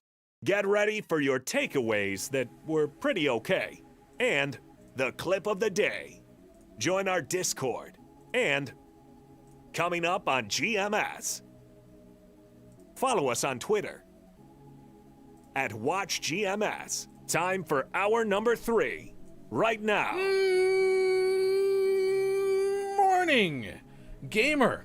Gaming Morning Show continues. It is Tuesday, January 18th, 2022. Thank you for being with us. Facebook Gaming, Twitch, YouTube, Twitter, and at GamingMorningShow.tv. Left side of your screen, that is Look, it's Maiko. I am Hefty Goof. Red Drum Gaming coming up to play 5 questions GMS in about 15 minutes from now. We are a morning radio show that plays games, and you can check us out Monday through Friday, 6 to 9 a.m. Pacific time on Facebook Gaming, Twitch, YouTube, Twitter, and at GamingMorningShow.tv. Harmonious, thank you for checking in this morning and following us on Twitch. One of the best places you can go, especially since it looks like many of you are here for Red Drum Gaming's appearances, go to our YouTube and subscribe, because we do share all of the 5 questions GMS games on our YouTube. So if you want to go there, youtube.com/gamingmorningshow. Good morning, Mike. Hello, how are you? I'm great. Are we? I defeat Diego. So I was a little out of the game for a second because I opened up his old greens and they smelled bad. Wait, his old what? Greens. Oh. It's Diego, the gaming morning lizard. Ba-dum-bum. You can't see it as easily as you usually can, but Mike has a thorny dragon iguana. I was going to turn on the webcam, then I realized it's pointing towards the wall, so it wouldn't have helped. It's not going to work for him. It's not going to work at all. Here's my new pet, the wall. So it's taken us a while to get Mike to realize it, but Mike has a pet wall. Yeah. Are you doing okay today? It's very exciting. Okay.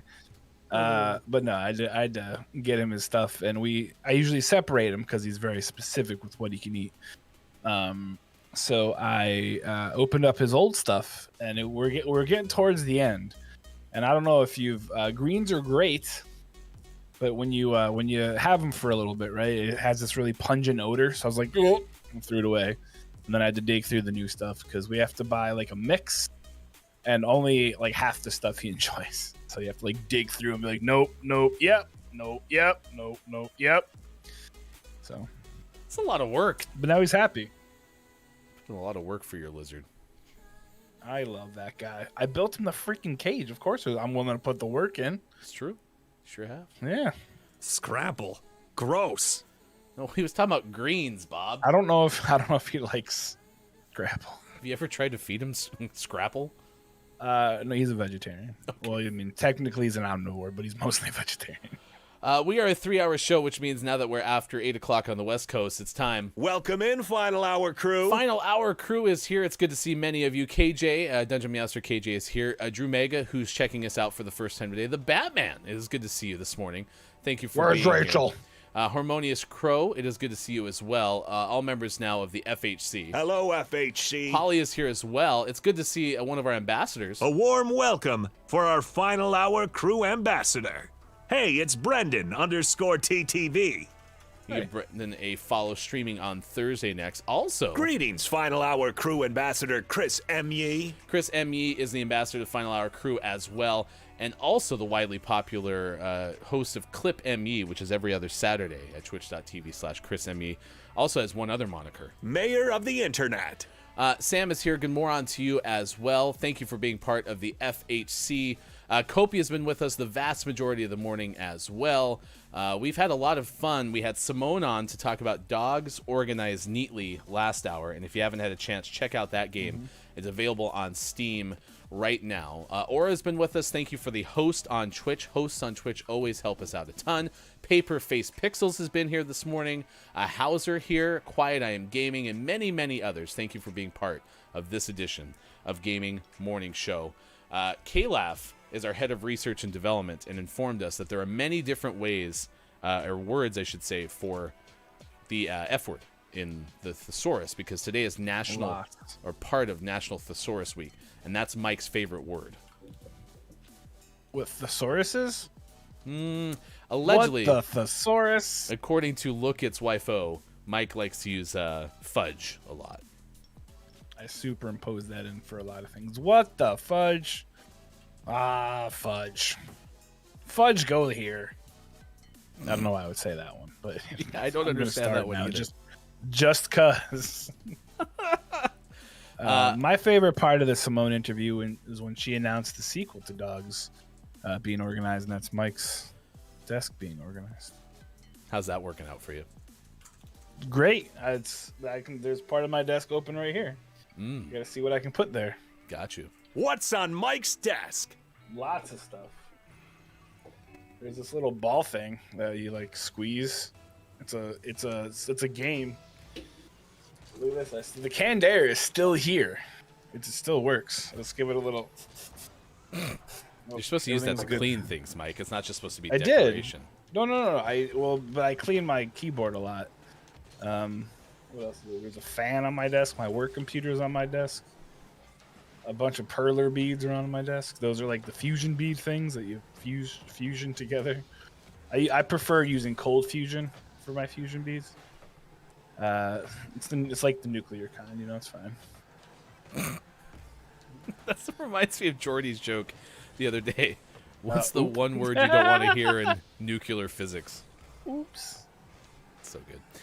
Drew Mega says, sustenance. I love the word sustenance. Just sounds regal. You know what word I do actually use a lot? I like to say the word masticate. Just over here masticating. Mostly because it sounds like the other word, and I'm a 12-year-old. So yeah.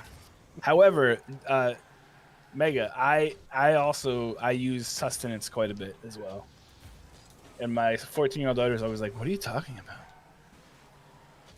See, every time I hear the word sustenance, I can't help but think of Twister. Because there's a part where the ant, who, spoiler tease, eventually dies in the tornado, has everyone over at the house and goes, "Do you guys want to come in and eat?" And one of the guys is like, "Need food, sustenance." It's one of my favorite lines, and it's probably missed in every other person's viewing of Twister of all time, but I think it's great. Spoiler tease! If you haven't seen Twister, is a movie that came out in 1994 really need a spoiler tag? Well, maybe someone their whole lives has been waiting to be in a tornado to actually watch the movie Twister. I'm sorry, what? Okay. Maybe somebody has been spending their whole lives waiting to be in a tornado first before watching the movie Twister. Oh. It's possible. But wouldn't you want to watch the movie to prepare for being in a I think tornado? that would be my tactic. You just asked the question, who's waiting on a 20-year-old movie? Maybe that person is. Okay, no, that's fair. Is it? No, but okay. It sounds more like making something up on the fly. But thank you. I think we've established that, like, if it's been like half a year and you haven't seen something, we can't be held responsible for spoilers. Honestly, I feel like if it's been a month, like that at that point, there's a limit, right? You can't just talk about it willy-nilly. You have to give the spoiler warning. But I think it's totally feasible to talk about it because, like, the Eternals, for example, right? Like, we can talk about how it was. I feel like Digital Doc and I'm curious. I got to talk to him about it, but I feel like we might both have a new worst Marvel movie. So there's that. But yeah, like, chat. What do you think? What's the limit on spoilers? What do you got? You got a week, 6 months, 8 years, 47 days, 6 hours. I mean, I don't watch many movies, but I would say 6 months I think is pretty appropriate. Spoiler tease! Socrates' brother. Kind of a jerk. That's where the 69 legend of days, great. spoiler tease came out. Was always ruining the endings of things for Socrates. So They would go to the spoiler tease would go to the movie or to the theater, whatever, with Socrates after he's already seen it, and as the play would start, he'd be like, "Oh man, I can't wait for this guy to die in the third act." What? spoiler tease. No, and then he's it's what's even crazier though is the fact that when he gets killed, it's by his dog. Who, Spoiler tease. you know, he was such a good boy. I feel betrayed right now, just like that person did in the third act. How dare you take me here, knowing I can't how believe it it's ends? not butter. I'm seeing things like 30 days from chat. Some say 6 Yeah, months. I'd and say agree that's with probably me. fair. 30 days? 6 months is totally like fully acceptable. I think a month is acceptable. I think it needs to come with a warning. I'll give you that. Like you have to be like, hey, you know, we're gonna talk about the Book of Boba Fett, but you have to like, you know, we'll tell you. Okay, now blah blah blah. You know, so like, give them a little bit of a chance to earmuffs. Okay. I almost poked myself in the eye with my microphone. Cade8 says, big movies lose relevance, and so if you don't see it within a week, it's your responsibility to avoid spoilers, not ours to not spoil anything. Wow, a week seems a little bit tight. Yeah. Let's go a month. I still think it should be 6, but... DVD? What's that? What is a DVD? I've never heard of such a thing. Oh, fudge. What is going on, Mike? With what? Are we losing all of a sudden? Yep. We're losing the moral victory. Or something. I was talking about beta disc. VHS, DVD, what? Laser disc is the way of the future, everybody. The bigger, the better. Sheesh. I'm talking about in-person theater. Dude, that would be so cool. Like, the only way you can watch these movies is by, like, watching it on stage. That would be pretty cool. We're one of life's winners, chat. Look at that. A victory. I had 32 cars bumped. I've never seen that one before. Correct. Nice word. All right, Gaming Morning Show continues. It is now 8:19 out on the West Coast. It is 11:19 for those watching the East Coast. 4:19 for those watching GMS in the afternoon. Doodly-doo. Thank you for being here. We appreciate everyone who's getting set for our next part, and that is Red Rum Gaming 5 Questions GMS next on Gaming Morning Show.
Gaming Morning Show continues. Thanks for being with us wherever you may be. Facebook Gaming, Twitch, YouTube, Twitter, and at gamingmorningshow.tv. And we are excited to welcome in from Twitch, a streamer, in fact, the official old guy of Twitch. It's Red Rum Gaming. Good morning to you, Red Rum. Good moron. How are you all doing today? We're doing pretty okay. Mike has been excited to have you on for a very long time. Mike was the one who kind of pointed us your direction, and many of the folks who watch your Twitch stream are in the chat this morning. Thank you so much for hanging out with us. It's probably a good thing I can't read what they're putting. Not yet, but when you watch it on YouTube, you'll definitely be able to, and that'll be exciting. All great things. For those who have never been to your stream, give us an overview of what we can expect when we tune in. Well, my stream, let me see. I've gone by a motto for about 6 years now, 5 years now, because my family went through something. It's still going through something pretty hard right now with my youngest daughter, and what got us through that is something called love and laughter. And through any hardship or anything that we went through, if we had love, and then if we had laughter, we could kind of get through this stuff. So when I started a channel, which I've been doing this for years as a hobby, and then COVID, of course, everybody else said, I'm free, I can go stream full time. So COVID started that, me streaming full time, and I was trying to think of what I wanted to bring to the channel and stuff, and I kind of love that motto, love and laughter, because I feel like it's such an easy thing, but at the same time, it's pretty hard in today's world. So I try to bring that along with the channel. The community that's come along, it's grown organically. Just last year we were doing 3 viewers, and now we're 35, 40. We get rated and stuff like that, and it's wonderful. And everybody that has joined part of the community and everything has been absolutely amazing. So I couldn't be more excited, more happy, it's just absolutely wonderful. We're very inclusive. We welcome everybody. We have age ranges from 14 to 77 that come in the chat, and it's just wonderful, and it's been the most amazing experience. I'm just blessed and so flippin' happy every single day that I get to do this, and that people for some odd reason want to come in and chat and talk and game with me. I have no idea why, but whatever. I love it. Well, you are definitely one of those personalities that just draws people in. So I think that's a big reason why you bring folks in. You kind of have that dad of the internet feel, and thank you. It's a great community, and I have very much enjoyed being there. Thank you. And it's cool to see what you've built. So and obviously, Chris M.E., Mayor of the Internet, pointed it out, or maybe it was Brendan. This is the largest community we've ever had come into our own space for a 5 questions. So that speaks volumes of you. Well, because they want to see me screw up and being an idiot. That's why. It has nothing to do for me. They want me to look like a moron on here. That's why. They want to razz me, and yeah. The 5 questions is not about Keanu Reeves, right? Just this. Uh-oh. Did we put them all about Keanu? Oh no. That's an ongoing joke in chat. So listen, if I had known that, we would have probably asked them all about Keanu. But instead, we've come up with some really good things. Let's talk 5 questions GMS with Red Rum Gaming right now on Gaming Morning Show. All right, this is pretty exciting because we haven't played one of these since 2021. So you are our very first 5 questions guest, and Mike has your very first question. Since all the way back in 2021. So number 1, Red Rum.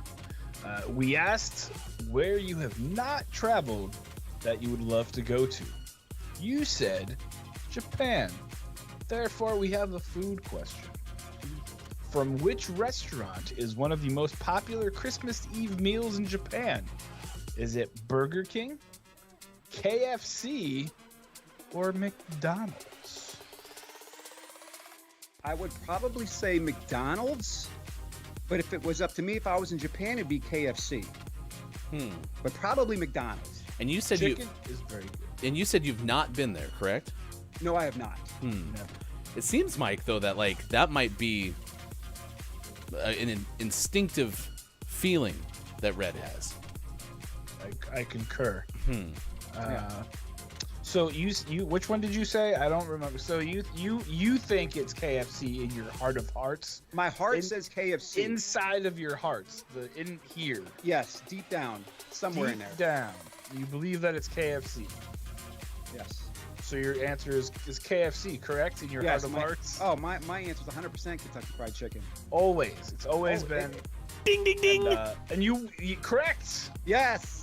There we go. Cracked. Woohoo! The traditional Christmas meal is in fact KFC.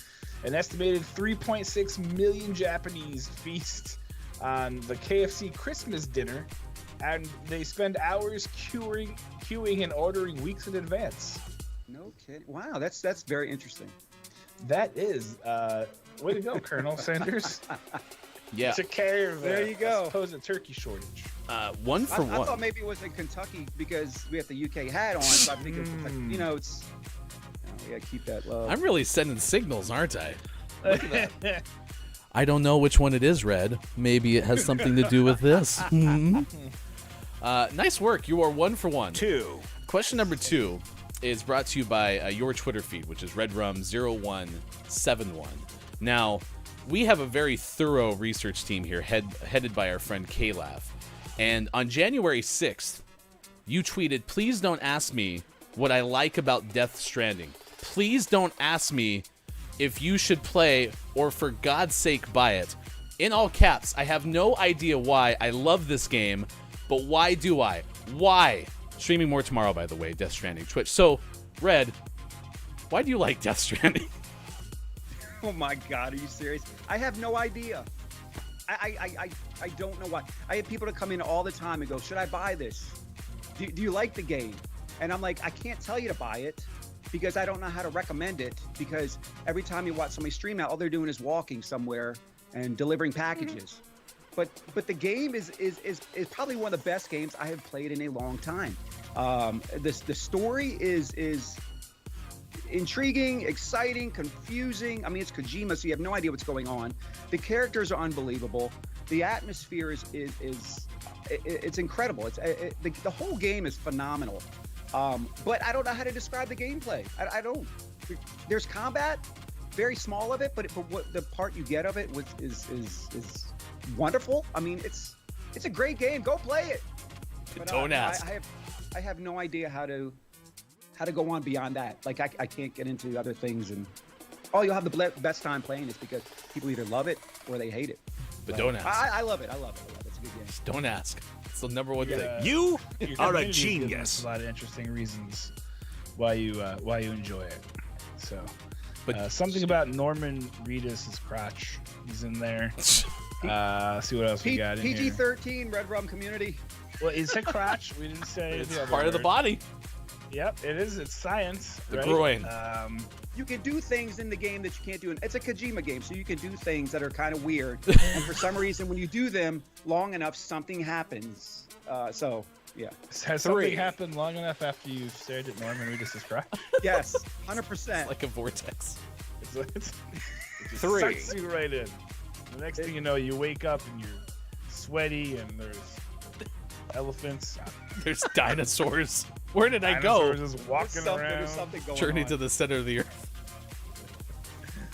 All right, so let's move on to questions. So we're 2 for 2 thus far. Okay, good. We'll accept that answer. I guess. Okay, thank you. Question numero 3. Of the categories we gave you, you said you were the most knowledgeable about science. It's The close to my categories weren't the best, so I had to try to pick one. And Perfect. Uh-oh. That's what makes this good. Uh-oh. Plus, once you were playing Icarus and tweeted, "I hate wolves." So here's a wolves question. According to wolf.org, the preeminent expert on wolves, how many teeth does a typical wolf have? Is it less than 35, 35 to 50, or more than 50? oh, more than 50. Let me read those again because the numbers are weird. They're so strange. Less than 50. Less than 35. 35 to 50, or more than 50. I mean, for reference, a shark has 300 teeth. That's true. If That's- that helps yeah, for that's- any reason.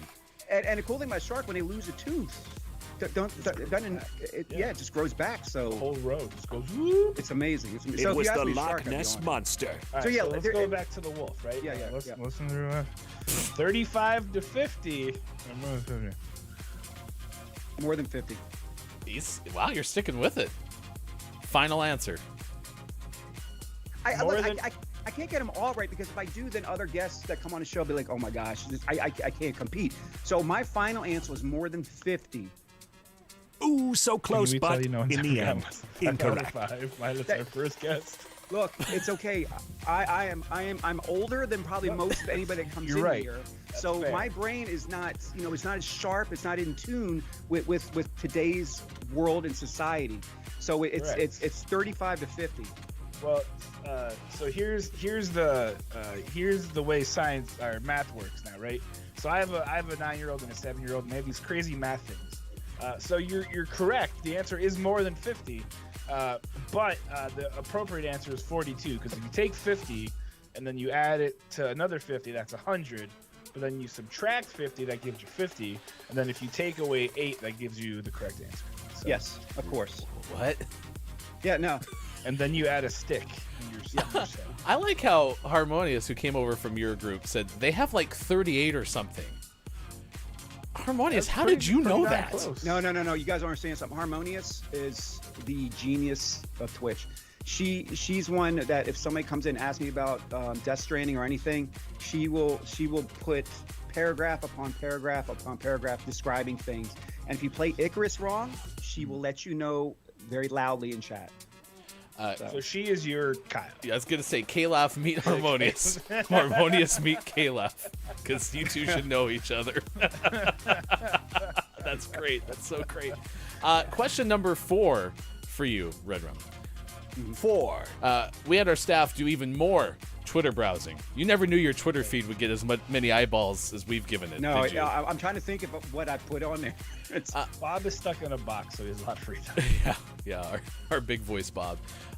We found a tweet about a cat. So this is not the question. We're just curious. Do you have a cat? I do have a cat. Thank goodness. If so, what's your cat's name? Cookie. Fantastic. Question number Yes. 4. What is your favorite type of cookie? Not cat cookie, but cookie. Wow. Man, I love Oreos. Ooh, that's good. Oreos, when you split them in half and then you eat the one side and then you have the other side with the cream on it and you take your time with the cream. Yeah, I think Oreos. I'd probably go Oreos. Or Thin Mints. Thin Mints are awesome too. Bonus question to follow up to number 4. Do you have a favorite kind of Oreo? Is it the double stack? Is that what those are called? The double Yes, ones and the double double stuff. cream? Double stuff. Yeah, double stuff. Yeah. Correct. Bob, is that acceptable? That is more than acceptable. Yes. That is the Perfect. absolute correct answer. In Yeah, fact, because sometimes on the double stuff, when you peel those in half, sometimes you get cream on both sides. It's yeah. like, oh yeah, here we go. Yeah. in fact, you actually got to 4 out of 4 somehow with that answer. No, he's I think 5 out of 4. I thought we got the wolf one wrong. No. We used the 2022 science or 2022 math for that one. We used your daughter's math to score this. Sure did. I don't know if that was the right decision, Mike. I've got a 5. 9-year-old too, and I've got to deal with that math as well. There so- we go. Okay, fine. Yes. five Love out of math 4. wins. You're 5 of 4, Red. 5. Sweet. I good. was really nervous you were gonna say like one of the weird like Oreos, and I really didn't want to have to turn down the bonus answer, but Yeah. it's No, fine. double stacked or double stuffed. Good. That's Good. the best. Double stuffed are incredible. All right, so this is probably the hardest one we've had thus far. So prepare yourself. Number 5, Red Rum Gaming. We asked for something that you seem to know a lot about, that not many others seemingly do. You said gaming. What makes gaming a meaningful part of your life? Because I'm 50. Actually, next Monday, I'll be turning 51. So I'm officially in the 50s. 50 doesn't count, but so 51 does. Because I can remember back in 1978, I was 7 years old and I got an Atari 2600, and that was that's what started me gaming. and growing up at that time of life, and then having arcades and how important arcades were to my generation, going with your friends and meeting everybody, checking out the girl down there, looking at the Pac-Man machine and stuff like that. It's just been such an important part of my life. I've met some of the best friendships through gaming, and I love it. I absolutely love it. Yeah, I just love it. And with streaming, it makes it even more fun because it kind of brings that whole arcade couch, sitting on the couch type deal, to streaming. It's just been awesome. It's been so good and positive for me. And yeah, and unfortunately, my 9-year-old's addicted to it, and I don't know where she gets it from, but yeah. Ding, ding, ding! Yeah. You are one of life's good times. I love it. winners. Correct. You had an epic adventure with 5 questions GMS. Officially 6 out of 5. Which, Oh my it or gosh, is that a record? You would think. But I'm pretty sure our record's like 10 out of 5. we'd have to go deep Something into the thereabouts. archives and figure it out. But we've given away a lot of points on this show. We'll figure it out. The good news is you are one of life's winners. And Red, your story is inspiring, of course, talking about your daughter, the brain tumor, and the way that you find happiness through gaming and happiness through love, and some of the things you shared before we started playing the game. Clearly, your community supports you. It is great to have everyone join us for this edition of Gaming Morning Show. When are you streaming next so we can make sure to check out your stream? I'm trying to get on today in about an hour, but the kids are home because of snow. There's no snow on the ground, but they're home, so I've got to figure that out. But I'm trying today. But if not, it's normally Monday through Friday, 9 a.m. to 3 p.m. Central Time, with an occasional Saturday night here and there. But usually Monday through Friday, 9 to 3 Central Time. We will be sure to check you out, give you a host down the road. Thank you so Awesome. much for taking the time to join us. And if anyone wants to watch this, subscribe to our YouTube, youtube.com/Gaming Morning Show, because we'll have that posted later today. Red Rum Gaming, thanks for joining Gaming Morning Show. Thank you guys very much. I really appreciate it. That was a lot of fun. Thanks so much for this edition of Gaming Morning Show. Wow. Red Rum Gaming, you can find Red Rum streaming on Twitch, and we've linked out several times the way to find Red Rum Gaming on Twitch. Thank you so much for being here on Gaming Morning Show. All right, it is now, looking at the clock, wow, it is already 8:40 out on the West Coast. It is now 11:40 out on the East Coast, and it is 4:40 for those watching GMS in the afternoon. That was a lot of fun, Mike. And Mike, you've been singing Red's praises for a very long time, and did not disappoint today. That was a blast. That was a lot of fun. I really enjoy connecting with old people. No offense, Red. Not saying you're old, but you're old. But yeah, it's a lot of fun to be able to connect with somebody, kind of who's on the same wavelength as you, who is like, I mean, and just him talking about arcades, right? Like, how many people who aren't 32 or over even know what an arcade actually is? So that's really, really cool. Really neat to see. So. Yeah, absolutely. Hopefully we'll be streaming today. We had a snow day ourselves. Austin Attack 12, who's one of the hosts of Gaming Morning Show, was able to be here because of a snow day a couple weeks ago, and it sounded very similar. It was like, hey, it's a snow day. We're just missing the snow. Yeah, I think they made up for it, though. In what way? I think they got a bunch of snow. Oh, nice. Over the weekend, yeah. Harmonia said, I played Golden Axe at the arcade. I remember seeing that when we were talking about the pizza place, like the old pizza place on Kate Zade's stream, I want to say. And there was the place where your parents would take you to the pizza place. They wanted to hang out and have beverages in the adults. They gave you the roll of quarters and they sent you to the back room. Golden Axe was one of the ones that we played a whole bunch back when I was a kid. Harmonious. So I also sometimes stream on my own channel and play games. And one of the things I used to do on Tuesdays was it came from Twitch. And I discovered that you can actually download like the Sega player and you can play Golden Axe on Steam. And I have spent many of hours failing at it because it's so incredibly simple that my brain just cannot fathom how to not have like 14 buttons and B, like, how do you strafe? You can't. It's weird. KJ said skee ball is always one of my faves. Majin, I played TMNT at the arcade. Oh my gosh. Dude, there's I imagine, are you familiar? There's a sequel coming out, like off of that, that's been announced for like 62 years now. So one of these days it'll actually come out and we'll all play together. That's the one that's supposed to be like the Revenge of Shredder or something like that, right? Yeah, it looks incredible. It's just it has been like in coming out phase for 7 or 8 years. I don't know how long, but it seems like it's been forever. Someday it'll come out, and when it does, someday. I know Sean and I were looking forward to playing that. Hopefully, that might be a good GMS Games particular game where we have folks join us from outside of the GMS show. So heck yeah, it is worth mentioning. Mike, we did shout out Mike's actual channel, which is Look It's Mike O. But be sure to tune in tomorrow at 4:45 p.m. Pacific time, as we have GMS After Dark. That is the show on the same GMS platforms that Mike hosts. Tomorrow, Mike's real life friend Kyle joins for a game of Law or Not Law. Dun dun. Done. You gotta add the third one, otherwise they sue us. Down says the developers did the Streets of Rage remake sequel, and that was great. That's the one that TMNT is coming out with. The same group did that one. That'll be pretty okay. Yep. So, and that's the cool thing, right? It's gonna be a really, really fun game. So. Coming up, we have Gaming Morning Show Morning Gaming Renews, and we'll recap the video game headlines of the day. We'll also have our clip of the day and takeaways that were pretty okay. What is something you learned from this edition of Gaming Morning Show? That is on the way.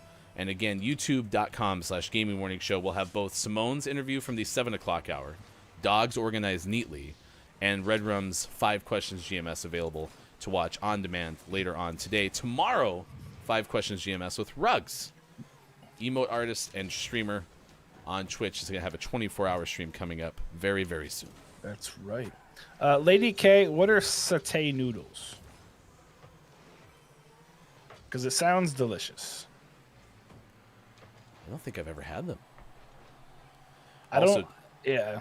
To Lady K. Hello, FHC. It was good to see you. Thanks for being here. Top of the boron to you.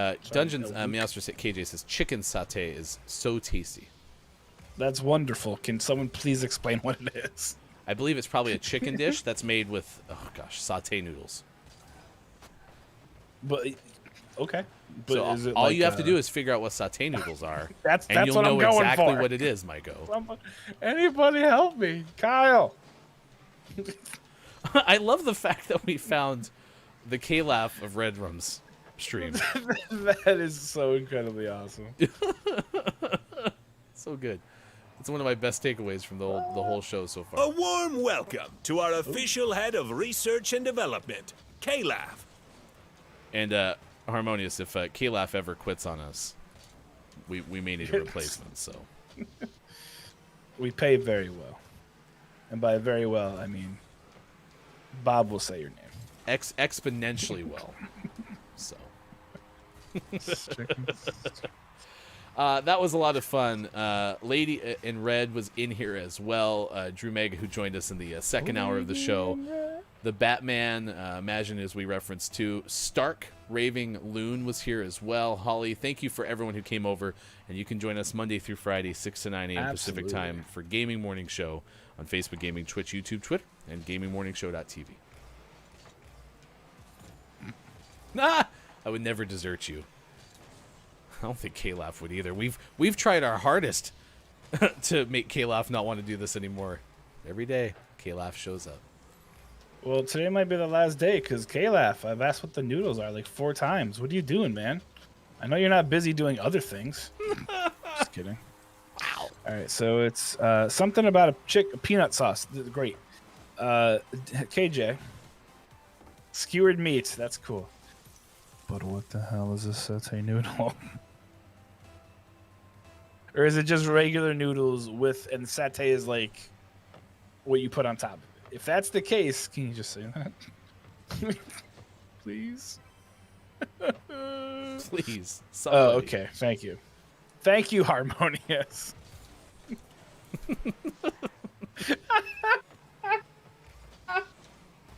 Oh, that makes me so happy. That's good stuff. Yeah. The noodles are with the skewered meats, Mike. Okay, so they're just like regular noodles. They're not like a special noodle. But are they with skewered meats? If anyone could just tell us, please. If anyone What kind at of all. meats? Is it pork chops? There's chicken, obviously. I guess I don't fully Can't see the understand ball. why it has to be skewered.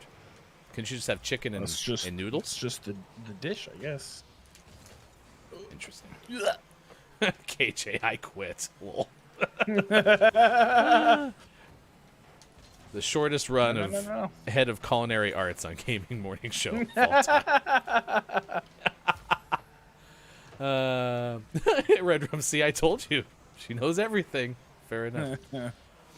Good stuff. Go back. Yeah, Red Rum has even built PCs, which is something that I have been terrified to do ever since I tried it, and I feel like I broke my motherboard. So, never again. Never again. Chris, that's rude. Just because I live in Indiana doesn't mean I'm not cultured. I just happen to be here now. Chris says Mike Where lives my in bed Indiana. is. It's not his fault. He doesn't know. Yeah, that's rude. Rude, Chris. I know a lot of things. Platform Platypus. Harmonious knows it all. Ooh, that could be a great bit. Do you remember the show Clarissa Explains It All? I sure do. Ooh, you could do a Harmonious knows it all. I like that.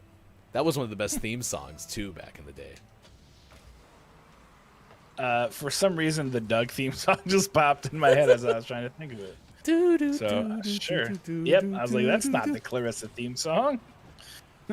I will forever remember Sam was the name of the neighbor and would always drop the ladder.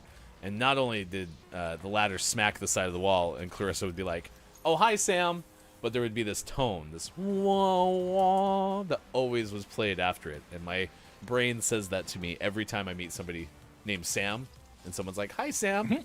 Wah wah. It's great.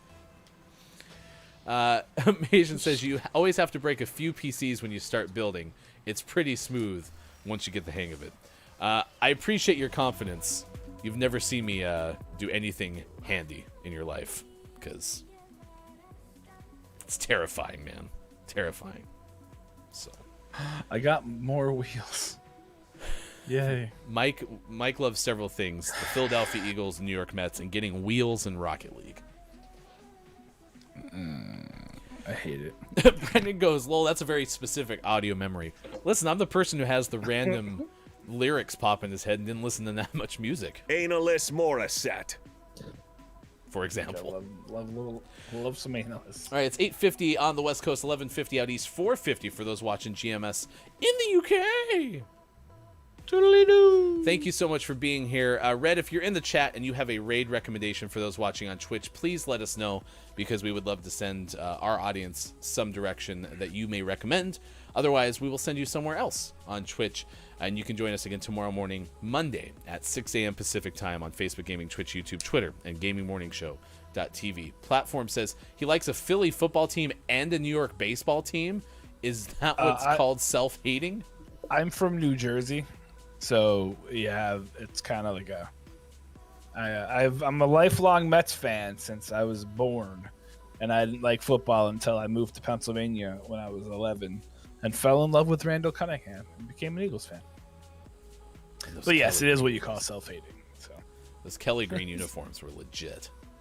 Chef's kiss. Still are. All right, quickly, let's do the Gaming Morning Show Morning Gaming Re-News. This is a recap of all the video game headlines of the day, and we do it every single show in the 6 o'clock hour. If you missed any of it, please follow us on Twitter at WatchGMS, and you can catch up. All you have to do is search the easy-to-remember hashtag. Hashtag GMS Morning Gaming News. Here is your backup video game expert, Mike. It's kind of rude. Why I got to be the backup one? I'm just not always one, which is a backup. Seems anyway. Thesaurus week. According to Game Informer, written by our good friend John Carson, Disney and Tencent announced a mobile avatar MMO that is in the works. Ubisoft is in talks to do a game for Avatar on the console. However, Disney and Tencent are working together to bring a MMO role-playing shooter to iOS and Android. Developments are happening right now. They're being handled by Archosaur Games, and they're saying that they hope it will be out in the upcoming year. So it'll be solo player, co-op, or as they say, quote unquote, dynamic multiplayer matches. So get excited for some cool Avatar things.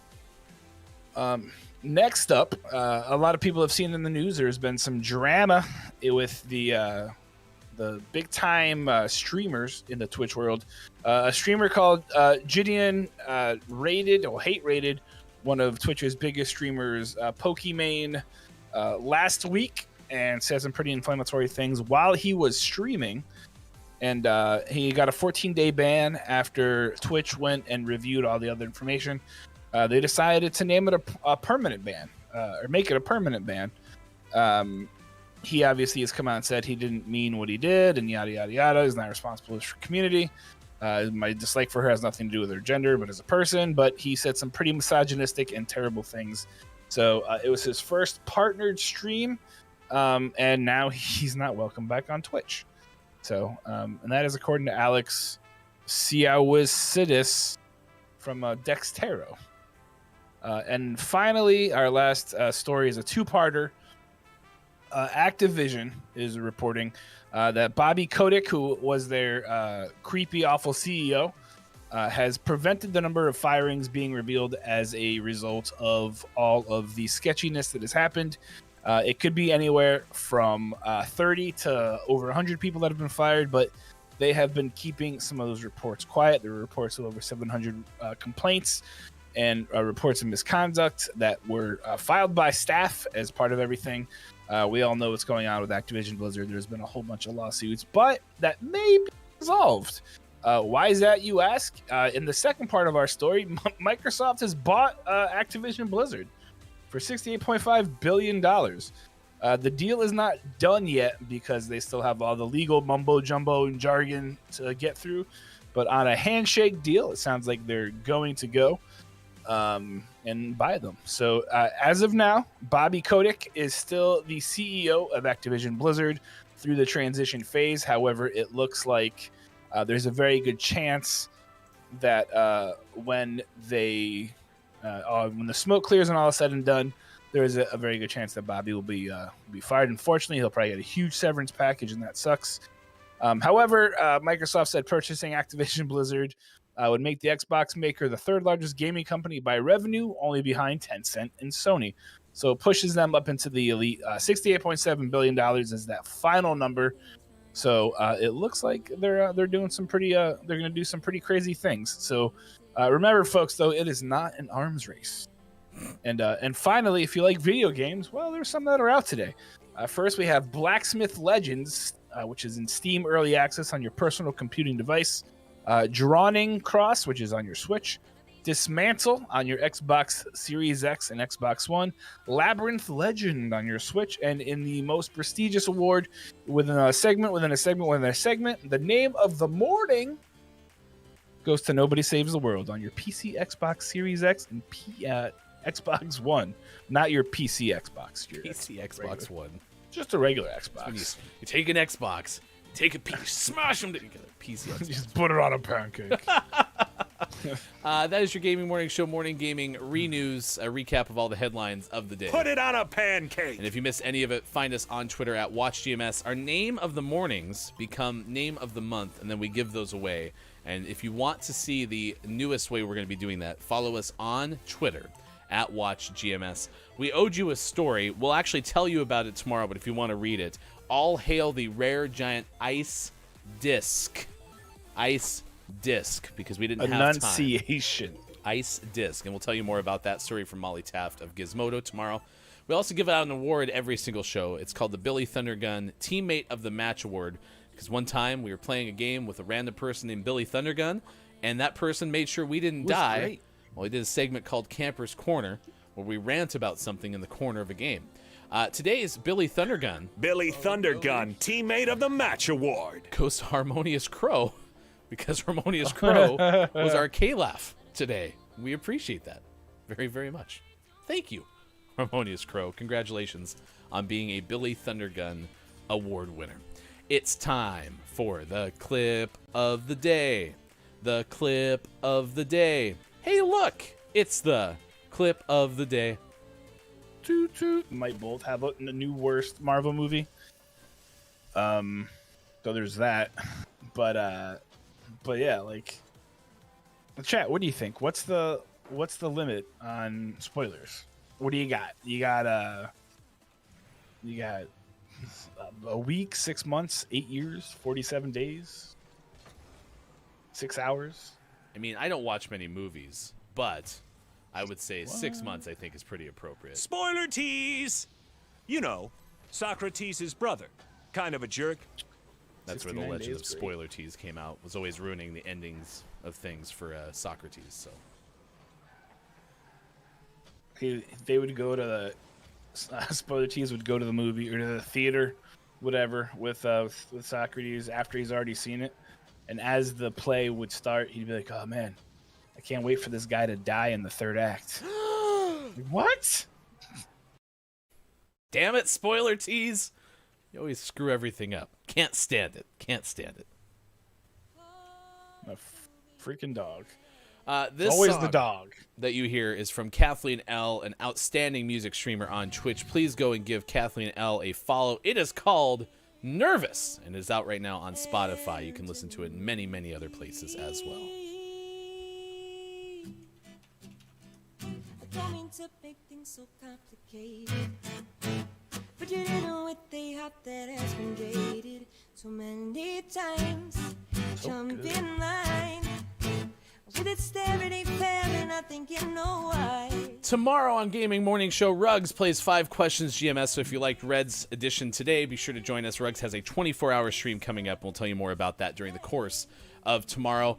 Red's recommending Anna. We're going to go over there and say good moron, and good morning from GMS specifically, to Anna Demetrio, which I probably screwed up, but is a voice actor, actress, singer, songwriter, and gamer. Started streaming May 2021. Fell in love with it. Thank you for allowing me to go full time. I love games with my whole heart. Is playing Star Citizen. And we'll say good morning from GMS. Right now it's time for takeaways that were pretty okay. What is something you learned from this edition of Gaming Morning Show? When we start with Look, It's Mike O. I learned that there's a K-Laugh in every community. It's crazy. It's true. So weird. My takeaway that was pretty okay is not only did Simone, founder of the studio that made Dogs Organized Neatly, make both a game called Dogs Organized Neatly and also Cats Organized Neatly, but also organized Mike's desk, surprisingly. Yep, sure did. I know where everything is. Everything. That's all that matters. Everything. Everything. Ask me where something is. KJ says, thank you for the awesome stream today. Love you all. Kate Zaid says, there is only one K-Laugh, and he is ours. Kate's not willing to share. Although Downs immediately says, I learned K-Laugh is replaceable. Oof. Awkward. Ooh, jeez. Yikes. Let's see. KJ said, Red's community is pretty fudging awesome, like ours. There you go. Speaking of fudge, GMS Plays special edition tonight is canceled, so be sure to check us out on Twitter and Discord for the next edition. Sports.gaming still not feeling well, so we will not be playing another episode of Fudge Village, but instead we will see you as soon as we are able to have said stream. Takeaway from Chris M. Yee, mayor of the internet, satay noodles are still a mystery, Mike. Building mystery. Red Rum learned Harmonious Crow is ready to drop me like a bad habit. Get wrecked. So sorry. And then also Lady K, I learned that I can start a conversation about satay sauce and not even be seen. Hey, we did the best we could. We just didn't know what you were talking about. We'll learn it someday. For our hosts, Austin and Sean, from Mike on the left side of your screen, be sure to follow Look, It's Mike O on Twitch. I am Hefty Goof. Big thanks to Red Rum. Big thanks to Simone. It was a lot of fun. Ruggs plays 5 Questions GMS tomorrow. Please say good morning from GMS over to Anna. And we'll see you again on Wednesday for more Gaming Morning Show. Facebook Gaming, Twitch, YouTube, Twitter, and at gamingmorningshow.tv, 6 to 9 a.m. Pacific.